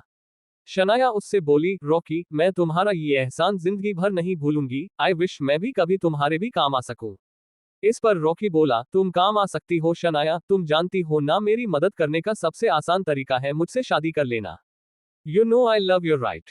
मधु उछलते हुए बोली, शनाया, रॉकी की बात मान लो और डाइवोर्स दे उस निक में विवेक को। और सब में मधु और रॉकी की इस बात ने शनाया को सोच में डाल दिया। CH6 जिम्मा हॉस्पिटल के अकाउंट्स डिपार्टमेंट का कैशियर अशोक बंसल के कमरे में खड़ा था। उसने शनाया को बताया कि डॉक्टर दुबे ने उसका सारा बिल माफ कर दिया था। इस बात का सारा क्रेडिट रॉकी ले गया था। मधु और रॉकी दोनों ही शनाया पर प्रेशर बना रहे थे कि वो विवेक को डाइवोर्स देकर रॉकी से शादी कर ले। शनाया आज रॉकी से बहुत क्लोज फील कर रही थी। वो रॉकी से बोली, रॉकी मुझे सोचने के लिए थोड़ा वक्त दो। इस बात से रॉकी खुशी से झूम उठा, तुम्हें जितना टाइम लेना है लो शनाया। तुमने आज पहली बार इस बारे में कम से कम सोचा तो है, नहीं तो तुम हमेशा ही इस बात से भाग जाती थी। रॉकी आगे कुछ कहता इससे पहले ही विवेक वहां आ पहुंचा। शनाया का चेहरा उसे देखकर एक पल के लिए उतर गया। उसे डर था विवेक का उसकी बात सुन लेने का। जब तक वो अपना फैसला नहीं लेती वो चाहती थी कि विवेक को ये बात पता ना चले। विवेक अंदर आया तो रॉकी ने उसे घूर कर देखा। रॉकी को समझ नहीं आ रहा था कि विवेक जैसे इंसान से उसके आदमी डरकर कैसे भाग सकते थे। विवेक वहां आया और बोला, शनाया, डैड का डिस्चार्ज हो चुका है, नर्स ने कहा है अब हम उन्हें यहां से ले जा सकते हैं।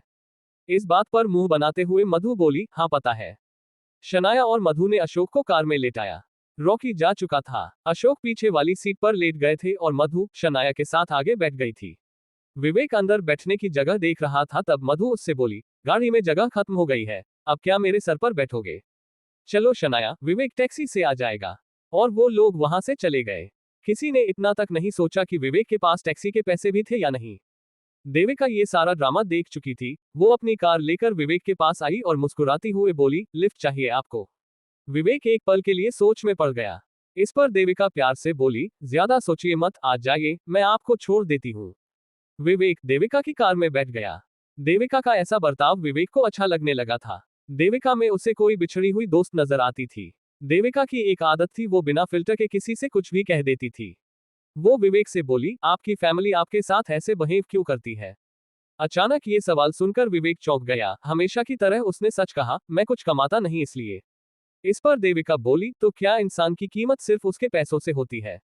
रिश्तों की कोई अहमियत नहीं होती? ये सुनकर विवेक की आंखें भीग गई। देविका ने अपना बोलना जारी रखा, देखिए मुझे पता है, मुझे आपके पर्सनल मामले में नहीं बोलना चाहिए, पर मुझे नहीं लगता आपके इन लॉज अच्छे लोग हैं। आप क्यों झेल रहे हैं उन्हें इतना? इस पर विवेक ने तुरंत जवाब दिया, अपनी बीवी शनाया के लिए। मुझे बस अपनी बीवी से बहुत प्यार है और उसके प्यार के आगे इन सब लोगों का मेरे साथ बिहेवियर मुझे बॉदर नहीं करता। मुझे फर्क नहीं पड़ता कोई मुझसे प्यार करे ना करे, बस शनाया के प्यार से फर्क पड़ता है मुझे। देविका बोली, इसका मतलब शनाया आपसे बहुत प्यार करती है? इस बात का जवाब विवेक नहीं दे पाया। कुछ देर बाद देविका की कार भी बसल विला के बाहर पहुंच गई। मधु और शनाया को आए हुए समय हो चुका था।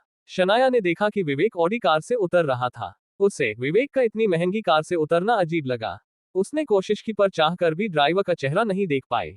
विवेक कार से उतरा तो देविका ने उसे अपना कार्ड दिया। देविका बोली, विवेक कभी भी किसी भी चीज की जरूरत हो तो मुझे कॉल कर लेना। विवेक मुस्कुराया और घर के अंदर चला गया। उसने अपने बेडरूम में पहुंचकर वो कार्ड स्टडी टेबल पर रखा और नहाने के लिए बाथरूम में चला गया। जब शनाया वहां आई तो उसकी नजर उस कार्ड पर पड़ी। देविका दास का नाम पढ़कर शनाया का मुंह खुला का खुला रह गया।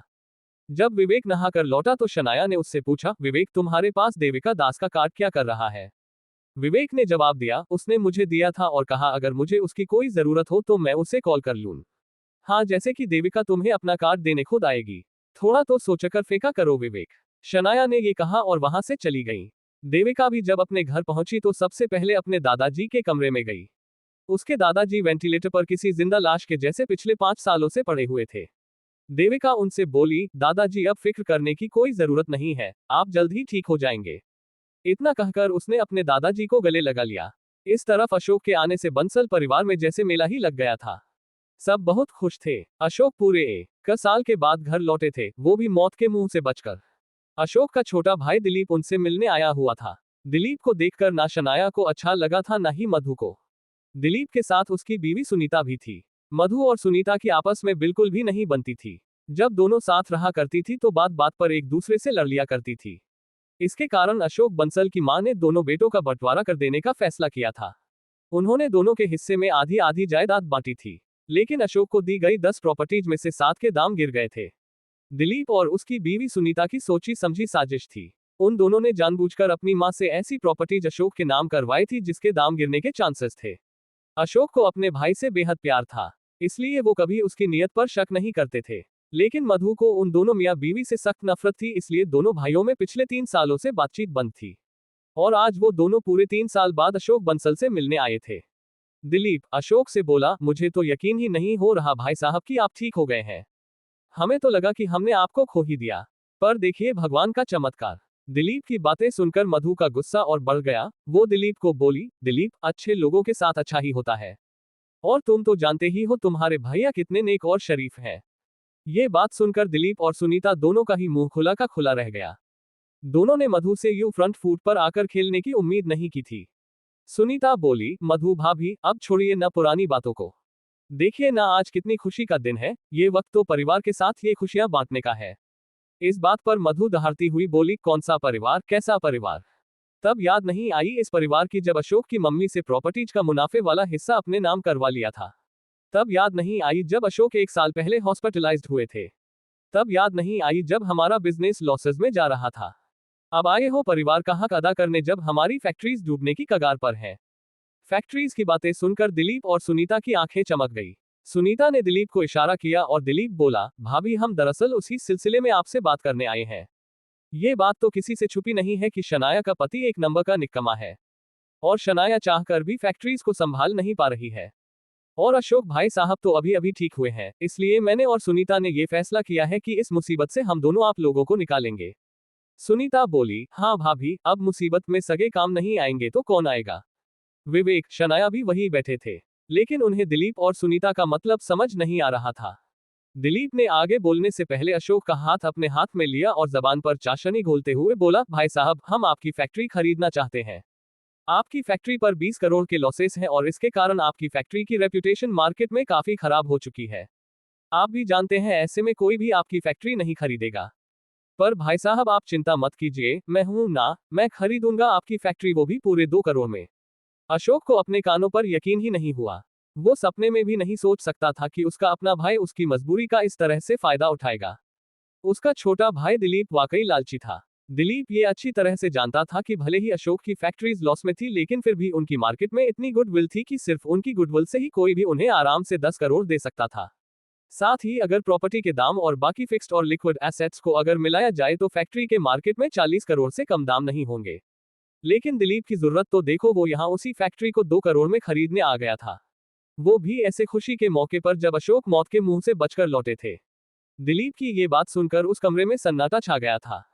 किसी को कुछ समझ नहीं आ रहा था कि क्या कहे। विवेक और शनाया कभी अशोक को देखते, कभी दिलीप और सुनीता को, तो कभी मधु को। मधु से रहा नहीं गया, वो गुस्से में फटते हुए अशोक से बोली, ये हैं तुम्हारे रिश्तेदार। इसे भाई कहते हो तुम? इसके लिए लड़ते थे तुम मुझसे, कहते थे मैं इसके बारे में गलत सोचती हूँ। देख लो आज सबूत तुम्हारे सामने है, कैसे तुम्हारा छोटा भाई तुम्हारी मजबूरी का फायदा उठाने आया है। और करो गैरों पर विश्वास। ये भाई नहीं है अशोक, ये भाई के नाम पर वो गिद्ध है जो अपनों को ही नोच नोच कर खा जाते हैं। मधु की ये बात सुनकर सुनीता को बहुत गुस्सा आया। वो बोली, भाभी आप अपनी हदें पार कर रही हैं। आपने समझ क्या रखा है हमें? एक तो हम आपकी मदद करने आए हैं, ऊपर से आप हमसे इतनी बदतमीजी से बात कर रही हैं। सुनीता ने अपनी बात खत्म की तो दिलीप ने आगे बोलना चाहा, लेकिन इससे पहले कि दिलीप कुछ कहता, अशोक बंसल बोले, दिलीप मुझे खुशी है तुम यहाँ आए। लेकिन अब मुझे लगता है कि तुम्हें और सुनीता को यहाँ से चले जाना चाहिए। मेरी हालत तुम देख ही रहे हो। इस कमजोरी की हालत में मैं तुमसे और बहस नहीं कर सकता। अशोक की ये बात सुनकर दिलीप का मुंह छोटा हो गया। उसने कभी अशोक से इस तरह की बेरुखी की उम्मीद नहीं की थी। वो बोला, भाई साहब मेरी बात समझने की कोशिश कीजिए। आपका दामाद विवेक किसी काम का नहीं है और शनाया का भी वही हाल है। जब से फैक्ट्री में आई है, फैक्ट्री का हाल बेहाल कर रखा है उसने। मुझे नहीं लगता उसके बस का है बिजनेस संभालना। इसलिए कह रहा हूँ, फैक्ट्री मुझे बेच दीजिए, नहीं तो कुछ दिनों में आपको इसके इतने पैसे भी नहीं मिलेंगे। विवेक अब तक चुपचाप बैठे दिलीप की बकवास सुन रहा था। जब तक दिलीप उसके बारे में उल्टा सीधा कह रहा था, उसे कोई फर्क नहीं पड़ रहा था। लेकिन जैसे ही दिलीप ने शनाया के बारे में बकवास की, विवेक से रहते नहीं बना। उसने धम से अपना हाथ टेबल पर मारा और अपनी जगह से खड़ा होता हुआ चिल्लाया, बस बहुत हो गई बकवास। अब और नहीं। आपको क्या लगता है शनाया हार गई है? नहीं, शनाया एक बहुत ही काबिल बिजनेस वुमन है। वो संभाल लेगी अपने फैक्ट्रीज और रिकवर हो जाएंगे हमारे लॉसेस। आपको हमारी फिक्र करने की जरूरत नहीं। विवेक को उस घर में पहली बार किसी ने इतनी जोर से चीखते हुए सुना था। सब आंखें फाड़ फाड़ कर उसे देखने लगे। दिलीप हमेशा से विवेक को निकम्मा समझाता आया था, और ऐसे इंसान से अपने से ऊंचे आवाज में बात करता हुआ सुन गुस्से से वो लाल हो गया। वो विवेक को नीचा दिखाना चाहता था। वो बोला, तुम्हारी हिम्मत कैसे हुई मुझसे इतनी ऊंची आवाज में बात करने की? औकात क्या है तुम्हारी? नौकर हो तुम इस घर के बस। और कहां से लाएगी शनाया इतने पैसे? पेड़ उगा रखा है क्या तेरे मरे हुए बाप ने पैसों का? ये बात सुनकर विवेक ने अपना आपा खो दिया। उसने दिलीप की आंखों में आंखें डाली और कहा, मैं लाऊंगा शनाया के लिए 20 करोड़ रुपए, वो भी कल रात तक, ये वादा है मेरा। विवेक का कहना पूरे बंसल परिवार पर किसी बम की तरह फटा। किसी को अपने कानों पर यकीन नहीं हो रहा था। शनाया भी हैरानी से बस विवेक का चेहरा ताकती रह गई। CH7 वक्त की कमी। विवेक ने दिलीप की आंखों में आंखें डालकर कह दिया था कि वो कैसे भी करके कल रात तक शनाया की फैक्ट्री बचाने के लिए 20 करोड़ कमा कर लाएगा। उसका इतना कहना था कि वो वहां से चला गया। वो जानता था, उस घर में कोई भी उसकी काबिलियत पर यकीन नहीं करता था। इसलिए अपनी बात कहते ही वो उस घर से बाहर चला गया। रात होने वाली थी। विवेक एक सुनसान सड़क पर बैठा था। उसे कुछ समझ नहीं आ रहा था कि वो क्या करेगा। तभी फिर से उसके सर में तेज दर्द होने लगा। उसे उस रात की तरह फिर से अपने ऊपर किसी शक्ति का साया महसूस होने लगा। और कुछ ही पल में उस ऊर्जा ने उसे पूरी तरह बदल दिया। विवेक का हाथ अपने आप उसकी जेब में चला गया। उसने जेब में से एक कार्ड निकाला और किसी को फोन लगाया। फोन उठने पर सामने से आवाज आई, हेलो। कुछ देर बाद विवेक देविका के पास बैठा था। देविका ने देखा कि विवेक थोड़ा अजीब बिहेव कर रहा था। आज उसके अंदर से कुछ अलग ही एनर्जी उसे महसूस हो रही थी। उसे ऐसा लग रहा था कि विवेक की सारी वाइब ही बदल चुकी थी। उसका ऑरा किसी संत की तरह हो गया था। देविका बचपन से ही ऐसे दिव्य लोगों के साथ रही थी। उसे पहचानना आता था ऐसे लोगों को। देविका को विवेक ने कॉल करके उस जगह पर बुलाया था जहां वो था। विवेक उसकी कार में उसके बगल में बैठा हुआ था। जब से देविका आई थी, विवेक ने कुछ नहीं कहा था। देविका उसके बोलने का इंतजार कर रही थी। जब विवेक बहुत देर तक कुछ नहीं बोला तो वो समझ चुकी थी कि विवेक की शक्तियां नहीं होने के कारण विवेक का उन पर बस नहीं था। वो पूरी तरह से बदल रहा था उन शक्तियों के अपने अंदर आने पर। विवेक अचानक तेज सांसें लेने लग गया। देविका एक पल के लिए घबरा गई। उसने उसका हाथ अपने हाथों में लिया और प्यार से बोली, विवेक फिक्र मत करो, तुम ठीक हो और मेरे साथ हो। अब ये तेज सांसें लेना बंद करो और मुझे बताओ तुमने मुझे यहाँ क्यों बुलाया। देविका की इन बातों ने विवेक के लिए जैसे मरहम का काम किया। अचानक ही उसे उसकी शक्तियां उसके कंट्रोल में लगी। वो अब काफी बेहतर महसूस कर रहा था। उसका सर दर्द भी खत्म हो गया था। विवेक देविका से बोला, देविका मुझे याद आ गया है। मैंने कैसे किया था अपने ससुर का इलाज। मैं कर सकता हूँ आपके दादाजी का इलाज। उसकी ये बात सुनकर देविका की खुशी का ठिकाना नहीं रहा। सच? तो फिर विवेक अभी के अभी चलो मेरे साथ और ठीक कर दो मेरे दादाजी को। विवेक सोच में पड़ गया।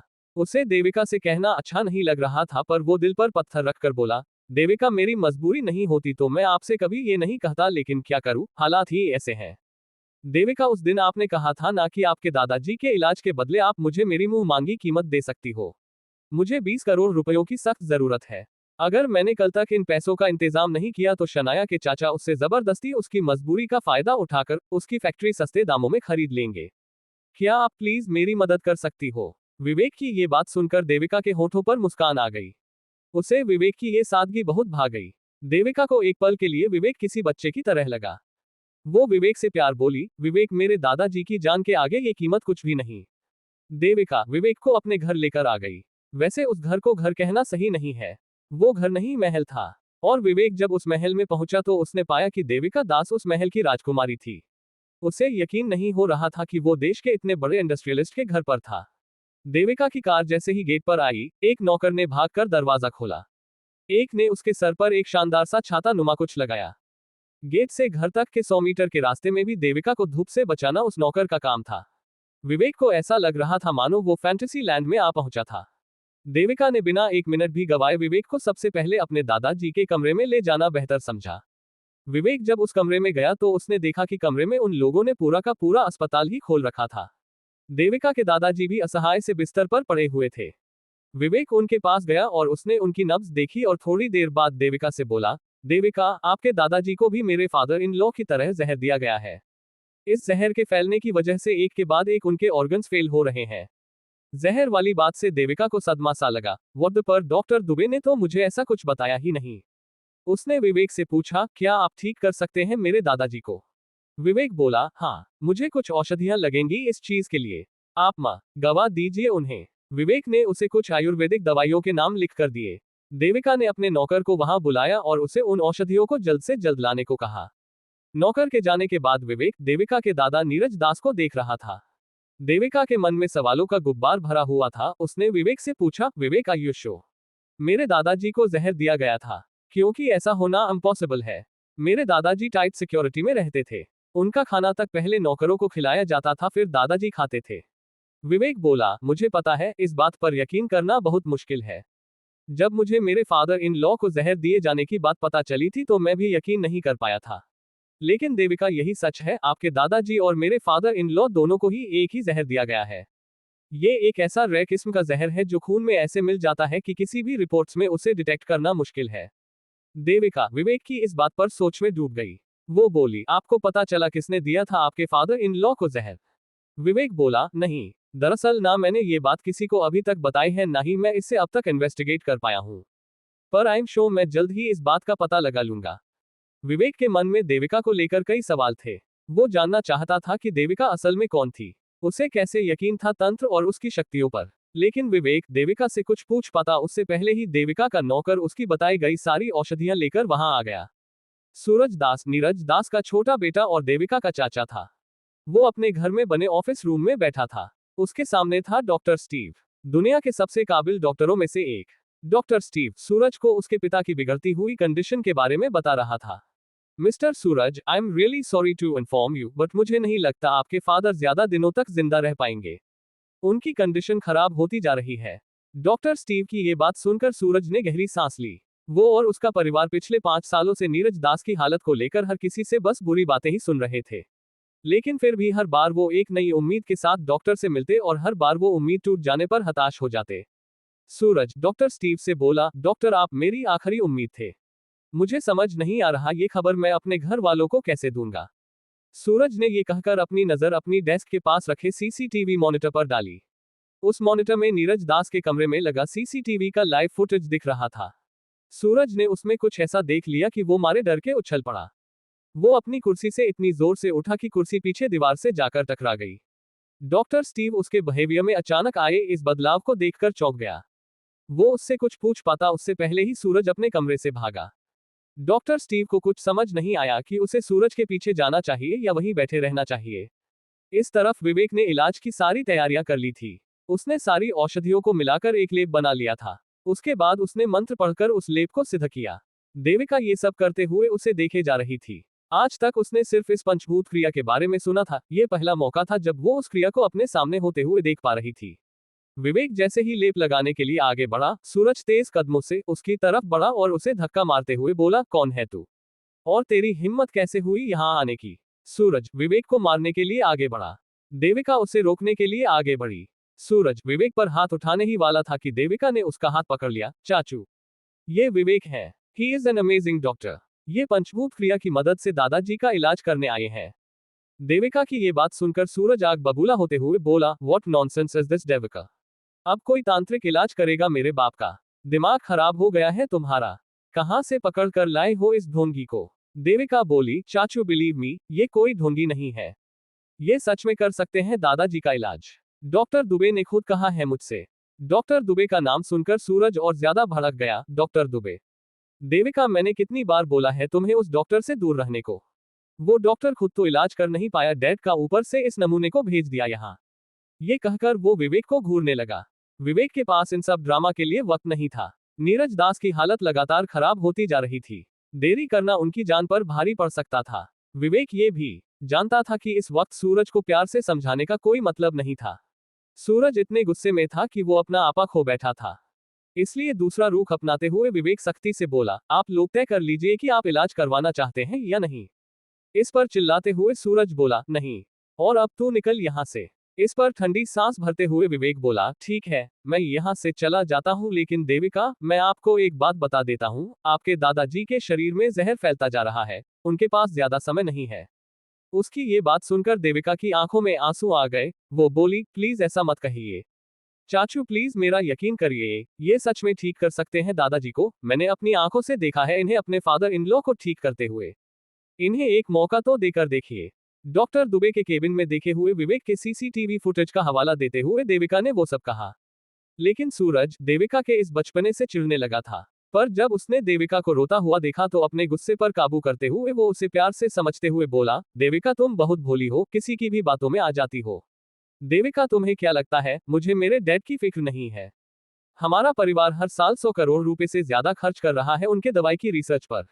और तुम हो कि इस 2 कौड़ी के आदमी को पकड़ कर ले आई। इसने बोला डैड के बॉडी में जहर है और तुमने मान लिया। ऐसा कुछ नहीं है देविका, डैड के बॉडी में कोई जहर नहीं है। होता तो रिपोर्ट्स में कब का आ जाता, और तुम्हें मेरा विश्वास नहीं तो खुद डॉक्टर स्टीव से पूछ लो, मैं उन्हें अपने साथ ही लेकर आया हूँ। ये कहकर सूरज ने डॉक्टर स्टीव को आवाज दी। डॉक्टर स्टीव वहां पहले से पहुंच चुका था। वो दरवाजे पर खड़ा खड़ा उन सबकी बातें सुन रहा था। सूरज के बुलाने पर वो अंदर गया। उसने एक बार देविका को देखा और उसके बाद विवेक को घूरते हुए बोला, मिस देविका, आपके अंकल सही कह रहे हैं। मैं भी इस आदमी को अपने पेशेंट का इलाज करने की परमिशन नहीं दे सकता। It will be better if he leave this place right now. Vivek, जो अब तक चुप था, सूरज से बोला, आपके पिता की मौत खड़ी इंतजार कर रही है आपके दरवाजे पर। अगर अगले 10 मिनट में मैंने इलाज शुरू नहीं किया तो अपने फादर की हालत के जिम्मेदार आप खुद होंगे मिस्टर सूरजदास। विवेक की इस बात ने जैसे सबकी धड़कने ही रोक दी थी। CH8 जानलेवा खतरा। दिलीप और सुनीता शनाया को एक बार फिर से सोचने का कहकर शनाया के घर से चले गए थे। उनके सामने मधु ने विवेक वाली बात का जिक्र तक नहीं किया था। वो जानती थी कि विवेक वाली बात ने उसका पलड़ा थोड़ा सा ही सही लेकिन भारी कर दिया था, और वो कैसे भी करके दिलीप और सुनीता के सामने छोटी नहीं दिखना चाहती थी। जैसे ही दिलीप और सुनीता वहां से गए, मधु का बड़बड़ाना और विवेक को कोसना शुरू हो गया। बड़ा आया 20 करोड़ लेकर आने वाला। कभी सपने में भी देखे हैं उसने 20 करोड़ रुपए? शनाया और अशोक दोनों ही मधु को देखे जा रहे थे। क्या जरूरत थी उसे अपना मुंह खोलने की? मैं कर रही थी ना उन लोगों से बातें। फालतू में उसने पंगा ले लिया। अब अगर वो कल तक पैसे नहीं लेकर आया तो हमें अपनी फैक्ट्रीज दिलीप और सुनीता को बेचनी पड़ेगी। मधु की परेशानी समझते हुए अशोक बोले, मधु, ऐसा कुछ नहीं होगा। वो फैक्ट्री हमारी है और हमसे वो कोई भी नहीं ले पाएगा। इस बात पर शनाया बोली, डैड, आप भूल रहे हैं, हम गले तक कर्ज में डूबे हुए हैं। चाचू को ना सही, हमें किसी ना किसी को तो अपनी फैक्ट्रीज बेचनी ही पड़ेगी। I can't see any other way इस प्रॉब्लम से डील करने का। शनाया की बात से अशोक को बुरा लगा। वो बोले, शनाया, तुम फिक्र मत करो, अब मैं बिल्कुल ठीक हूं। मैं लाऊंगा पैसे। कैसे, ये मैं नहीं जानता, लेकिन कुछ ना कुछ तो कर ही लूंगा मैं। अब तुम्हें घबराने की कोई जरूरत नहीं है। मधु उन दोनों की इन बातों से चिढ़ गई। आप लोग ये सब क्या बातें लेकर बैठ गए हैं? कोई उस विवेक के बारे में भी सोचो। अगर कल तक उसने कुछ किया नहीं तो वो दिलीप और उसकी बीवी बिना नीचा दिखाए छोड़ेंगे नहीं हम दोनों को। थोड़ा रुककर मधु फिर बोली, कहीं वो भाग तो नहीं गया? विवेक दास मैंशन में खड़ा था। उसके पास देविका, उसके चाचा सूरज और डॉक्टर स्टीव थे। स्टीव और सूरज ने उसे नीरज दास का इलाज करने से रोक दिया था। विवेक का कहना था कि अगर उनका इलाज अगले 10 मिनट में शुरू नहीं किया तो नीरज की जान को बचाना मुश्किल हो जाएगा। स्टीव एक जाना माना डॉक्टर था। उसकी रिसर्च सेंटर में पिछले 2 सालों से नीरज की बीमारी की दवा की खोज चल रही थी। स्टीव विवेक जैसे किसी नौसिखिए से नीरज दास का इलाज करवाने का रिस्क नहीं लेना चाहता था। पर देविका बार बार उसे समझाने की कोशिश कर रही थी कि विवेक फ्रॉड नहीं है। स्टीव उसे समझाते हुए बोला, देविका, ये आदमी जो कह रहा है वो सब बकवास है। मैंने तुम्हारे दादाजी का पूरा बॉडी चेकअप किया है, उन्हें कोई जहर नहीं दिया गया है। अगर दिया गया होता तो रिपोर्ट्स में आ जाता। इस बात का जवाब देते हुए विवेक बोला, इन्हें जो जहर दिया गया है वो बहुत ही रेयर किस्म का जहर है, वो खून में इस तरह घुल जाता है कि रिपोर्ट्स में उसका पता नहीं चलता। ये बात सुनकर डॉक्टर स्टीव विवेक को पूरी तरह नजरअंदाज करते हुए बोला, देविका, ये पंचभूत क्रिया, ये तंत्र, ये सब बकवास है। तुम एक एजुकेटेड लड़की हो, तुम्हें इन सब बातों में नहीं पड़ना चाहिए। Believe me, he is a fraud. ये इलाज नहीं कर सकता, सिर्फ तुम्हें बेवकूफ बना सकता है। देविका को समझ नहीं आ रहा था कि वो अपने चाचा और स्टीव को कैसे यकीन दिलाए। पर विवेक एक बात समझ गया था कि अगर उसने देर की तो नीरज दास को कोई बचा नहीं पाएगा, और ऐसे में वो भी शनाया की मदद नहीं कर पाएगा। उसे शनाया के लिए कैसे भी पैसों का इंतजाम करना था। वो स्टीव से बोला, अगर मैंने इन्हें ठीक करके दिखा दिया तो। उसके आत्मविश्वास ने सबको चौंका दिया। लेकिन विवेक नहीं जानता था कि वो मौत के मुंह में हाथ डाल रहा है। एक गड़बड़ उसके पूरे परिवार पर भारी पड़ सकती थी। विवेक आगे कुछ कह पाता उससे पहले ही नीरज दास की हालत बिगड़ गई। उनके सारे शरीर में वाइब्रेशंस होने लगी। सब ये देखकर घबरा गए। देविका ने सवाल भरी नजरों से विवेक को देखा। विवेक उससे बोला, देविका, हमें जल्द से जल्द इलाज शुरू करना होगा। विवेक नीरज दास की ओर बढ़ा। उसे बीच में रोकते हुए सूरज ने उसे घुमाकर मुक्का मारा और बोला, पास भी मत आना मेरे डैड के। स्टीव नीरज दास के पास पहुंच चुका था। वो उन्हें इंजेक्शंस देने लगा। विवेक ये देखकर चिल्लाया, प्लीज उन्हें और कोई दवा मत दो। इन दवाइयों के कारण जहर और फैल रहा है। सूरज फिर विवेक को मारते हुए बोला, मुंह बंद रख अपना। देविका इतना हेल्पलेस फील करने लगी कि वो बस रोए जा रही थी। स्टीव हर मुमकिन कोशिश कर रहा था नीरज दास को बचाने की, लेकिन उनकी हार्टबीट्स कम होती जा रही थी। आई एम सॉरी मिस्टर सूरज, मुझे नहीं लगता अब आपके डैड को बचा पाना पॉसिबल है। स्टीव का इतना कहना था कि सूरज ने विवेक को एक जोर का धक्का मार और अपने डैड के पास भागा। विवेक रोती हुई देविका के पास गया। देविका, अपने चाचा को समझाओ, मैं ठीक कर सकता हूँ मिस्टर दास को। देविका ने अपने आप को संभाला। अब विवेक ही उन सबकी आखिरी उम्मीद थी। देविका अपने चाचा के पास गई और बोली, चाचू, मुझे लगता हमें विवेक को एक मौका दे देना चाहिए। वैसे भी अभी स्टीव खुद बोले हैं कि अब दादाजी को कोई बचा नहीं सकता। क्या पता विवेक ही कुछ कर दिखाए। सूरज ने कुछ सोचा और फिर हाँ में सर हिला दिया। स्टीव नहीं चाहता था कि विवेक नीरज के पास भी जाए, लेकिन फिर भी उसने कुछ नहीं कहा। सब एक आखिरी चांस लेना चाहते थे। हर कोई मिरेकल की उम्मीद कर रहा था। देविका ने मन ही मन अपने भगवान से प्रार्थना की। सूरज दास की आंखें भी नम थी। विवेक इलाज करने के लिए आगे बढ़ा। विवेक ने अपना इलाज शुरू कर दिया। सबसे पहले उसने नीरज दास की नाभि पर लेप लगाया। फिर उसका वेंटिलेटर बंद करवा कर उसका ऑक्सीजन मास्क और बाकी सब चीजें उतरवाई। उसने उनके शरीर के अलग अलग हिस्सों पर औषधियों का लेप लगाया। मंत्र पढ़ते हुए उसने एक काढ़ा नीरज दास के मुंह में डाला। उसने मंत्र पढ़ते हुए अपनी शक्तियां नीरज में डालना शुरू की। सब लोग उसे हैरानी से देखे जा रहे थे। जिस बारीकी से वो काम कर रहा था वो काबिले तारीफ थी। ये देख एक पल को सूरज को भी उस पर थोड़ा यकीन होने लगा था। कुछ देर बाद नीरज के शरीर में वाइब्रेशन होना बंद हो गई। विवेक ने थोड़ा सा लेप अपनी हथेली पर लगाया और मंत्र पढ़ते हुए उसे नीरज दास को सुंघाने लगा। कुछ ही देर में उनकी सांसें नॉर्मल हो गई। थोड़ी देर बाद उनकी उंगलियां हिलने लगी। सूरज ने ये देखकर विवेक को गले लगा लिया। वो बोला, कमाल कर दिया यार तुमने तो। मेरे डैड पिछले 5 सालों से बर्फ की तरह जमे हुए थे, बिस्तर पर कोई हरकत नहीं थी उनकी बॉडी में। महंगे से महंगे इलाज का भी कोई असर नहीं हुआ था, लेकिन तुम्हारी वजह से उन्होंने एटलीस्ट कुछ रिस्पॉन्ड तो किया। मैं तुम्हारा ये एहसान जिंदगी भर नहीं भूलूंगा। अपने पिता के ठीक होने की छोटी ही सही उम्मीद देखकर सूरज इमोशनल हो गया था। विवेक मुस्कुराकर बोला, ये तो ट्रेलर है मिस्टर सूरज, जरा रुकिए, पिक्चर अभी बाकी है। सूरज को थोड़ा वक्त लगा उसकी ये बात समझने में। उसने देखा कि उसके डैड की बॉडी में हरकतें और बढ़ रही थी, और उसके देखते ही देखते उसके पिता उल्टियां करने लगे। उन्हें एक के बाद एक लगातार 5 बार उल्टियां हुई। उन्हें भी अशोक बंसल की तरह काले खून की उल्टियां हुई थी। ये देखकर देविका घबरा गई और बोली, विवेक, ये काली उल्टियां। इस बात का जवाब विवेक ने किसी एक्सपर्ट की टोन में दिया।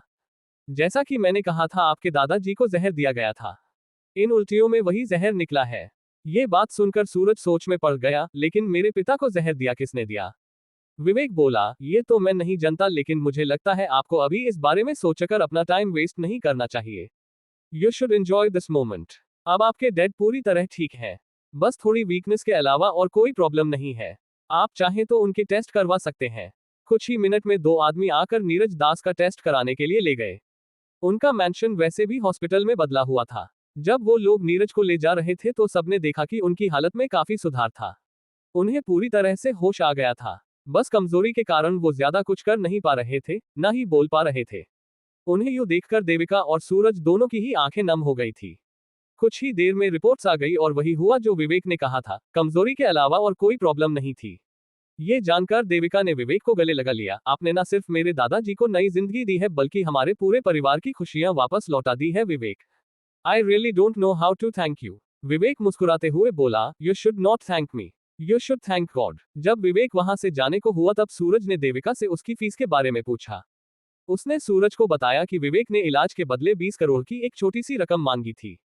सूरज ने कुछ सोचा और फिर उसने किसी को फोन किया।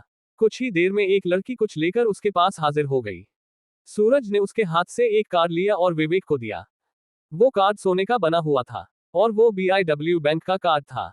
उस कार्ड को विवेक को देते हुए सूरज बोला, मिस्टर विवेक, ये आपकी फीस। विवेक उस कार्ड को देखने लगा। उसे समझ नहीं आ रहा था कि वो क्या था। उसका कंफ्यूजन समझते हुए सूरज बोला, ये BIW बैंक का कार्ड है।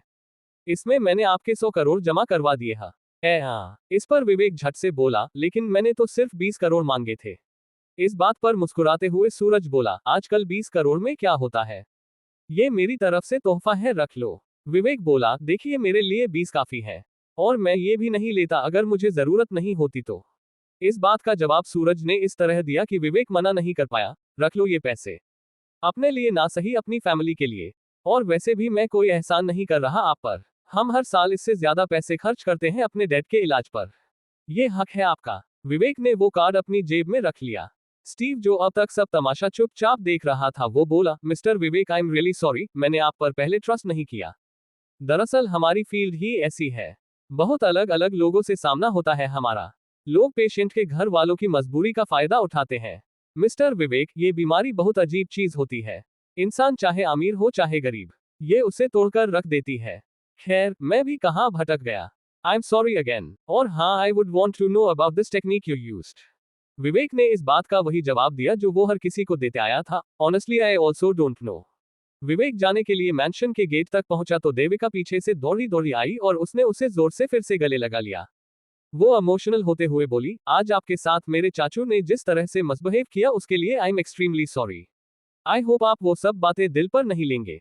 विवेक प्यार से बोला, मैं तो कब का भूल भी चुका हूँ वो सब। You don't worry. देविका भी मुस्कुराए और बोली, मैं आपको आपके घर तक छोड़ने चलती हूँ। इस बात पर विवेक बोला, नहीं देविका, मैं चला जाऊंगा। वैसे भी तुम्हें अभी अपने दादाजी के साथ रहना चाहिए, वो इतने सालों बाद ठीक हुए हैं। इस पर शर्माते हुए देविका बोली, दादाजी के साथ तो मैं वक्त बिताऊंगी ही, लेकिन इस वक्त तो वो सो रहे हैं, तब तक क्या हम दोनों साथ में वक्त नहीं बिता सकते। विवेक को देविका की बात समझ नहीं आई। वो बोला, क्या मतलब। देविका मुस्कुराए और बोली, मतलब ये कि कोई मतलब नहीं है, मेरा मन है बस आपको घर तक छोड़ने का।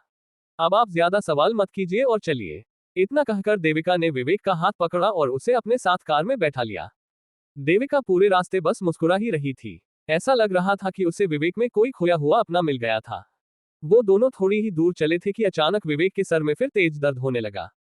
उसे दिखाई देना बंद हो गया। उसे चक्कर आ रहे थे। देविका उसकी वो हालत देखकर घबरा गई थी। विवेक बेहोश हो गया था। देविका उसे आवाज दिए जा रही थी लेकिन विवेक कोई जवाब नहीं दे रहा था। देविका ने देखा कि विवेक की धड़कन धीमी होती जा रही थी। CH9 रहस्य। विवेक देविका के घर से निकल चुका था। उसने नीरज दास को पूरी तरह से ठीक कर दिया था। इससे खुश होकर नीरज दास के छोटे बेटे सूरज ने उसे 20 की जगह 100 करोड़ रुपए दे भी दिए थे। विवेक वो पैसे शनाया को देने के लिए बेकरार था। देविका विवेक को अपनी कार में घर छोड़ने निकली थी। देविका विवेक से बोली, विवेक तुम अपनी वाइफ से बहुत प्यार करते हो ना। इस बात पर विवेक इमोशनल हो गया और बोला, हाँ देविका, बहुत ज्यादा प्यार करता हूँ मैं शनाया से। इस दुनिया में उसकी खुशी मेरे लिए सबसे ज्यादा मायने रखती है। जब वो उदास होती है ना तो मुझे बिल्कुल भी अच्छा नहीं लगता। विवेक शनाया के बारे में कहता जा रहा था और देविका उसे किसी परियों की कहानी की तरह सुनते जा रही थी। उसे यकीन ही नहीं हो रहा था कि दुनिया में कोई किसी से इतना प्यार भी कर सकता है। देविका मुस्कुराए और बोली, पता है विवेक, मुझे जलन हो रही है। विवेक उसकी बात कुछ समझ नहीं पाया। उसने सवाल भरी नजरों से देविका को देखा। देविका आगे बोली, मुझे शनाया से जलन हो रही है। उसे दुनिया का सबसे अच्छा पति मिला है। ये बात सुनकर विवेक शर्मा गया। कुछ सोचकर वो उदास भी हो गया और बोला, नहीं देविका, मैं सबसे अच्छा पति नहीं हो सकता। मैंने आज तक शनाया को दुख ही दिए हैं, हमेशा उसकी मुसीबतें बढ़ाई हैं। उसकी मम्मी मुझे पसंद नहीं करती, उसकी छोटी बहन ऋचा भी मुझसे नफरत करती है। उन्हें हमेशा मुझसे शिकायत रहती है कि मैं कुछ कमाता नहीं। वैसे गलती उनकी भी नहीं, मैं वाकई किसी काम का भी नहीं हूँ। पर पता है आपको, शनाया हमेशा मेरा साथ देती है, चाहे कुछ हो जाए, इसलिए मैं उसकी बहुत इज्जत भी करता हूँ। नहीं तो कौन करता है आज के जमाने में किसी के लिए ऐसा। देविका को एक पल के लिए विवेक पर तरस आया। शनाया विवेक के साथ कैसे मिसबिहेव करती है, इसके किस्से देविका ने अपने लोगों से हाल ही में पता चले थे। साथ ही उसे पता चला था कि शनाया कान की भी बहुत कच्ची है। विवेक जैसे अच्छे आदमी को शनाया जैसी लड़की डिजर्व नहीं करती। देविका ने सोचा। उसका मन हुआ कि वो विवेक को सब सच बता दे, लेकिन वो उसका दिल नहीं तोड़ना चाहती थी, इसलिए वो बोली, विवेक अब तो शनाया बहुत खुश होगी ना जब उसे पता चलेगा कि तुम उसके लिए 100 करोड़ कमाकर लाए हो। अब कोई तुम्हारी काबिलियत पर शक नहीं करेगा। आज से तुम्हारी पूरी जिंदगी बदल जाएगी। इस बात पर विवेक बोला, आप जानती नहीं देविका, मैं शनाया को ये पैसे वाली बात बताने के लिए कितना बेकरार हूँ। इस पर मुस्कुराकर देविका बोली, विवेक अब से आप नहीं तुम, अब हम दोस्त हैं ना। विवेक उसकी ये बात सुनकर मुस्कुरा दिया। देविका भी पूरे रास्ते बस मुस्कुरा ही रही थी। उसे विवेक में कोई खोया हुआ अपना मिल गया था। वो दोनों थोड़ी ही दूर चले थे कि अचानक विवेक के सर में तेज दर्द होने लगा। उसे दिखाई देना बंद हो गया। उसे चक्कर आ रहे थे। देविका उसकी वो हालत देखकर घबरा गई।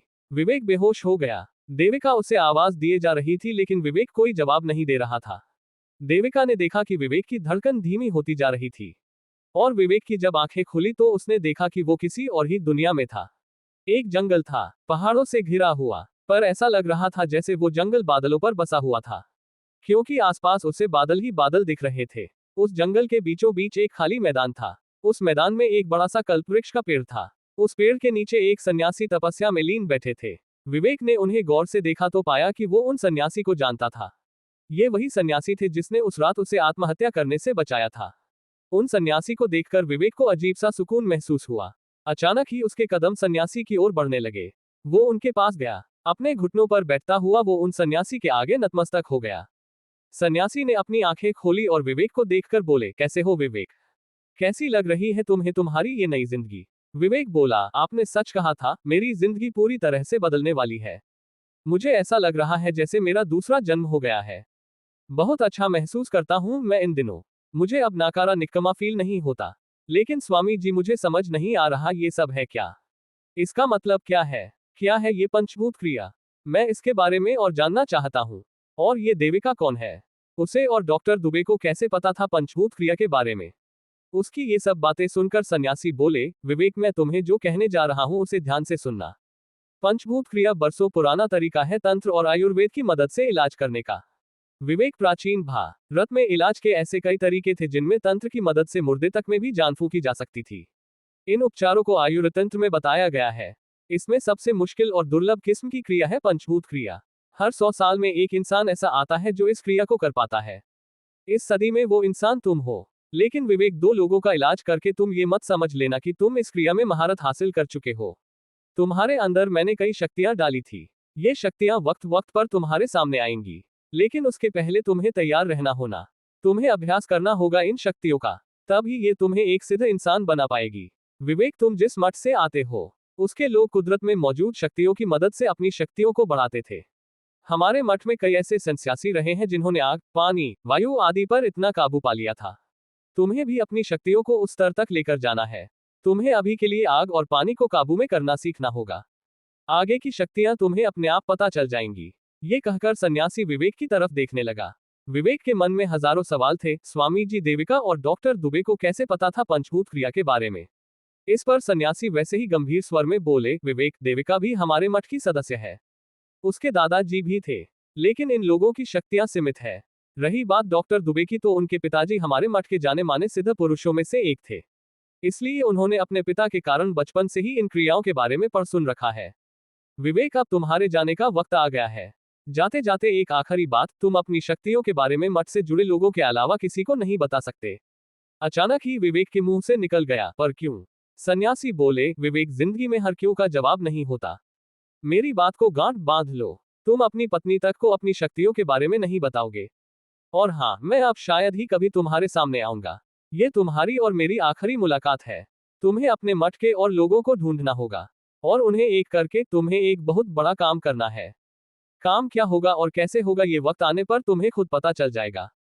तब तक अपनी शक्तियों पर काम करो, उन्हें पहचानो और बढ़ाओ। सन्यासी का इतना कहना था कि विवेक की आंखों में एक तेज सफेद रंग की रोशनी चुभने लगी। उस रोशनी के आगे वो कुछ नहीं देख पा रहा था। उसने अपनी आंखें बंद कर ली। विवेक को जब होश आया तो उसने देखा कि वो देविका की कार में ही था और देविका उसके बगल में बैठी थी। विवेक को बेहोश होता देखकर वो घबरा गई थी, लेकिन फिर कुछ देर बाद उसने उसके बड़बड़ाने की आवाज सुनी। उसे समझते हुए देर नहीं लगी थी कि विवेक किसी और ही दुनिया में था। विवेक को होश आया तो देविका ने उसे पानी दिया और पूछा, विवेक तुम किसी बातें कर रहे थे? विवेक एक पल को चौंक गया। देविका मुस्कुराई और बोली, विवेक तुम समाधि में चले गए थे। समाधि में इंसान फिजिकली एक जगह रहते हुए भी दुनिया के किसी भी कोने में जा सकता है। तुम भी यहाँ रहते हुए कहीं और ही चले गए थे। देविका की बात सुनकर विवेक को एहसास हुआ कि देविका वाकई उसके ही मठ से थी। विवेक उससे बोला, जिससे मैंने बात की, मैं उसका नाम तो नहीं जानता, लेकिन वो कोई सन्यासी थे। मैं पहले भी देख चुका हूं उन्हें। एक बार आज से 5 साल पहले और दूसरी बार अभी कुछ ही दिनों पहले उन्होंने मेरी जान बचाई थी और कहा था कि मेरी जिंदगी उनकी शक्तियों से बदलने वाली है। इसके बाद विवेक ने देविका को वो सब बताया जो उसके साथ पिछले कुछ दिनों में हुआ था। देविका उसकी बातें सुनकर हैरान थी। विवेक जिस सन्यासी की बात कर रहा था वो कोई बहुत ही सीधा सन्यासी मालूम पड़ते थे, लेकिन देविका ने आज तक अपने मठ में ऐसे किसी सन्यासी के बारे में नहीं सुना था। विवेक ने देविका से सवाल किया, देविका ये मठ क्या है? देविका ने जवाब देते हुए कहा, विवेक मठ किसी कम्युनिटी की तरह होता है। एक ही तरह की शक्तियों वाले लोग, एक ही फिलॉसफी में मानने वाले लोग, एक ही तरह की प्रैक्टिसेस करने वाले लोग एक मठ का हिस्सा बन जाते हैं। हमारे मठ को आरोग्य मुनि ने बनाया था। हमारे मठ का नाम मुनि मठ है। इस मठ के लोग कई शक्तियां जानते हैं। तंत्र की ऐसी टेक्निक्स उन्हें पता थी जो मॉडर्न टेक्नोलॉजी तक को फेल कर सकती है। तुम्हें पता है आरोग्य मुनि ने पंचभूतों को यानी water, earth, fire and sky, in 5 elements को अपने काबू में कर लिया था। जिस पंचभूत क्रिया से तुमने मेरे दादाजी को ठीक किया था वो इसी के नतीजों में से एक है। विवेक चुपचाप देविका की बातें सुनता जा रहा था। देविका जब चुप हुई तो उसने पूछा, देविका अगर तुम ये सब बातें जानती थी तो तुमने मुझे पहले क्यों नहीं बताया? वो विवेक से बोली, विवेक मठ में आने वाले हर एक नए मेंबर की अपनी एक जर्नी होती है। वैसे नया मेंबर कहना ठीक तो नहीं होगा, क्योंकि इस मठ से जुड़ा हर इंसान कई जन्मों से इसका पार्ट रहा होता है। लेकिन फिर भी समझने के लिए नया मेंबर ही समझो।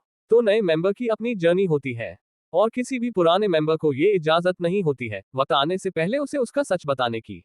आज जब तुम समाधि में चले गए तब मुझे समझ आ गया था कि तुम्हें सब सच बताने का वक्त आ गया है। विवेक उसकी बातें गौर से सुन रहा था। देविका आगे बोली, विवेक तुम्हें सन्यासी ने कुछ कहा, किसी शक्ति पर काम करने को या कुछ और? विवेक बोला, हाँ उन्होंने मुझसे कहा कि अभी के लिए मुझे आग और पानी को अपने बस में करने की प्रैक्टिस करनी चाहिए। बाकी की शक्तियां मुझे सही वक्त आने पर पता चल जाएगी। देविका कुछ सोच रही थी तब विवेक उससे बोला, देविका तुम्हारी शक्तियां क्या है? इस बात पर देविका मुस्कुराई। उसने ध्यान लगाया और अपनी शक्तियों का इस्तेमाल करते हुए उसने अपनी कार को हवा में उड़ा दिया। विवेक और देविका कार के अंदर ही बैठे थे। उड़ती हुई कार को देखकर एक पल के लिए विवेक घबरा गया। देविका मुस्कुराते हुए बोली, मेरी शक्ति वायु है। रात बढ़ती जा रही थी। विवेक को अपने घर से निकले एक दिन बीत चुका था। देविका ने अपनी कार स्टार्ट की और विवेक के घर की तरफ बढ़ने लगी। तभी विवेक ने उसे रोका, देविका रुको। देविका ने कार रोकी और उसकी तरफ मुड़ी। देविका, मैं ये पैसे खुद शनाया को नहीं दे सकता। अगर मैं उसे ये पैसे दूंगा तो मुझे उसे सच बताना पड़ेगा कि ये पैसे मैंने तुम्हारे दादाजी का इलाज करके कमाए हैं। लेकिन देविका प्रॉब्लम यह है कि मुझे उन सन्यासी ने मठ से जुड़े किसी भी इंसान के अलावा ये बात किसी को बताने से मना किया हुआ है। विवेक की इस बात ने देविका को भी उदास कर दिया। अभी कुछ देर पहले ही विवेक कितना खुश था अपनी बीवी को ये पैसे देने की बात को लेकर। कुछ देर पहले ही उसने कितने सपने देखते थे अपनी पत्नी और ससुराल वालों के सामने अपनी काबिलियत प्रूफ करने के। लेकिन कुछ ही पल में सब कुछ बदल गया।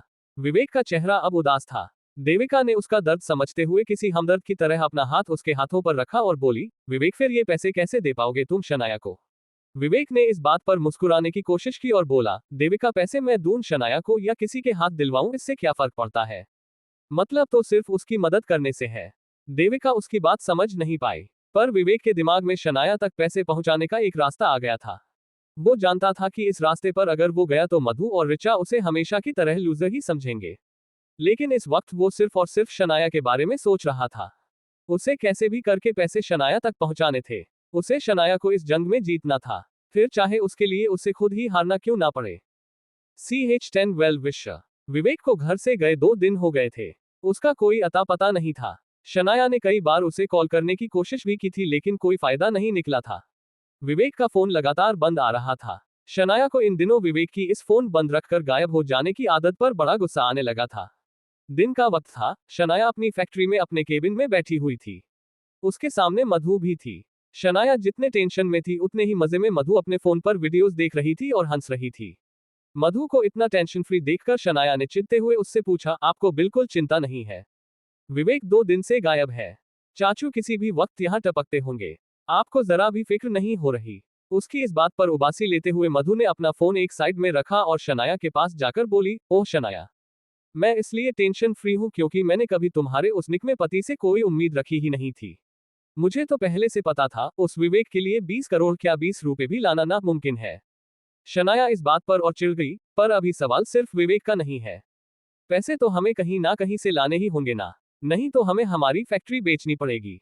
इस बात पर मधु बोली, तुम्हें उस दिलीप को कोई जवाब देने की जरूरत नहीं है। You don't owe him any answer. और रही बात फैक्ट्री बेचने की, तो शनाया वो मैं कभी भी होने नहीं दूंगी। मेरे पास इस मुसीबत का भी हल है। शनाया ने सवाल भरी नजरों से मधु को देखा। मधु ने जवाब देते हुए कहा, रॉकी। रॉकी है मेरा बैकअप प्लान। शनाया, तुम्हें वैसे भी रॉकी के होते हुए किसी बात की चिंता करने की जरूरत नहीं है। रॉकी तुम्हारे लिए कुछ भी कर सकता है। And you know that right. वैसे भी सच बताऊं तो मैं तो यही चाहती हूं कि विवेक पैसों का इंतजाम नहीं कर पाए, और किसी भी और तरीके से भी पैसों का इंतजाम ना हो सके। फिर मैं रॉकी से कहूंगी कि वो तुम्हारी मदद करे, ताकि तुम्हारी आंखों पर लगी ये विवेक नाम की पट्टी हमेशा हमेशा के लिए हट जाए। फिर तुम विवेक के मुंह पर मारोगी डाइवोर्स के पेपर्स, और फिर तुम रॉकी से शादी कर लोगी और उसके बाद हमें कभी भी किसी भी बात की फिक्र करने की कोई जरूरत नहीं होगी। है ना मेरा प्लान सबसे सॉलिड? शनाया को एक पल के लिए मधु पर तरस आ गया। मधु खानदानी रईस थी। उसने अपनी जिंदगी में कभी भी कोई स्ट्रगल नहीं किया था, इसलिए छोटी से छोटी मुसीबत उसे डरा देती थी। वो मुसीबत का सामना करने की बजाय उससे भागने के बहाने ढूंढने लगती थी। वो किसी ना किसी को ढूंढ लेती थी जो उसकी मदद कर सके। इस बार उसे रॉकी नाम का शॉर्टकट मिल गया था। मधु की उस बात पर शनाया बस सोचती ही रह गई, कुछ बोली नहीं। शनाया विवेक का इंतजार कर रही थी। उसके मन में एक छोटी ही सही उम्मीद थी कि विवेक उसकी मदद कर पाएगा। अचानक शनाया के केबिन पर किसी ने दस्तक दी। शनाया ने देखा तो पाया कि दिलीप और उसकी पत्नी सुनीता वहां आ गए थे। उन दोनों को वहां देखकर उसका चेहरा उतर गया। उसकी बची कुची उम्मीद पर भी पानी फिर गया। दिलीप और सुनीता शनाया के केबिन में किसी बी ग्रेड बॉलीवुड मूवी के विलन की तरह आए। शनाया के सामने वाली कुर्सी पर स्टाइल से बैठते हुए दिलीप बोला, तो शनाया हो गया पैसों का इंतजाम? उसके बाद सुनीता बोली, तुम्हारा वो हीरो पति नहीं दिख रहा कहीं? उस दिन तो वो किसी मैचो मैन की तरह हट गया था। फिर आज कहाँ है वो? कहीं डर कर भाग तो नहीं गया? मधु और शनाया दोनों ही उन दोनों की बकवास सुनते जा रहे थे। शनाया को विवेक पर गुस्सा आ रहा था। उसने सोचा, ये आदमी मुझे हमेशा नीचा दिखवाता है। मैंने क्या बिगाड़ा है इसका? क्या जरूरत थी उसे उस दिन इतने बर्थडे वादे करने की अगर उन्हें पूरा करने का दम नहीं है तो? और मैं भी कितनी बड़ी बेवकूफ हूं जो उस विवेक पर भरोसा करने लग गई। मैं कैसे भूल सकती हूँ कि वो विवेक है, ना वो पहले किसी काम का था, ना वो अब किसी काम का है। मम्मा सही कह रही थी, मुझे रॉकी की ही मदद ले लेनी चाहिए थी। मैं रॉकी से सही वक्त पर पैसे उधार मांग लेती तो ये दिन नहीं देखना पड़ता। शनाया को अपने ख्यालों की दुनिया से जागते हुए दिलीप ने कहा, अब सोच क्या रही हो शनाया? अपनी फैक्ट्री मेरे नाम कर दो। शनाया बोली, बिल्कुल भी नहीं। चाहे कुछ हो जाए, मैं कभी ऐसा नहीं करूंगी। मधु रॉकी वाला पत्ता अभी इस्तेमाल नहीं करना चाहती थी, इसलिए वो सीन का मजा ले रही थी। शनाया को धमकाते हुए दिलीप बोला, शनाया तुम्हें क्या लगता है इस बिजनेस वर्ल्ड में मुझसे पंगा लेकर तुम जीत सकती हो? अगर तुम मुझे अपनी फैक्ट्री नहीं बेचोगी तो आई विल मेक श्योर कि ये फैक्ट्री तुमसे कोई नहीं खरीदे। इनफैक्ट मैं इस बात का भी पूरा ध्यान रखूंगा कि कोई तुम्हारी फैक्ट्री के साथ किसी भी तरह की डील ना करे। तुम्हारे रॉ मटेरियल के सप्लाईज तक बंद करवा दूंगा मैं। उसकी इस बात ने शनाया को टेंशन में डाल दिया था। वो जानती थी कि दिलीप एक पावरफुल इंसान था, उसके कनेक्शंस इतने थे कि उसके लिए ये करना कोई बहुत बड़ी बात नहीं होगी। सुनीता शनाया पर झूठा प्यार दिखाते हुए बोली, शनाया मैंने तुम्हारे चाचू को बहुत समझाया था कि वो तुम्हारे साथ इतनी सख्ती ना करे, इसलिए तो उन्होंने तुम्हें एक मौका दिया था, पर मुझे लगता है तुमने वो मौका गवा दिया है।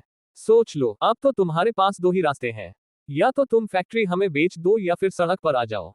ये कहकर सुनीता दिलीप की तरफ देखकर मुस्कुराने लगी। मधु को लगा अब सही समय आ गया है रॉकी वाला कार्ड निकालने का।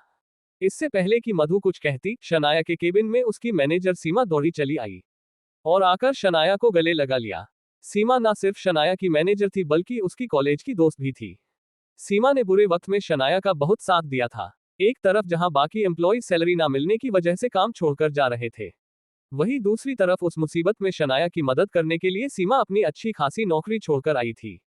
शनाया बिजनेस के मामले में एकदम नई थी। उसने कभी फैक्ट्री में कदम तक नहीं रखा था, इसलिए फैक्ट्री की जिम्मेदारी उठाना उसके लिए मुश्किल हो गया था। उस वक्त सीमा ने ही आकर उसका साथ दिया था।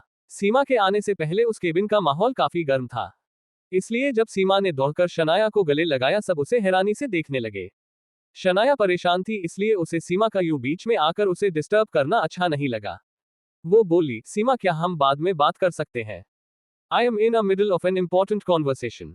सीमा को शनाया की इस बात से कोई फर्क नहीं पड़ा। वो बोली, नहीं, मेरी बात पहले। शनाया को सीमा का ये बिहेवियर अच्छा नहीं लगा, लेकिन वो उससे कहती भी क्या।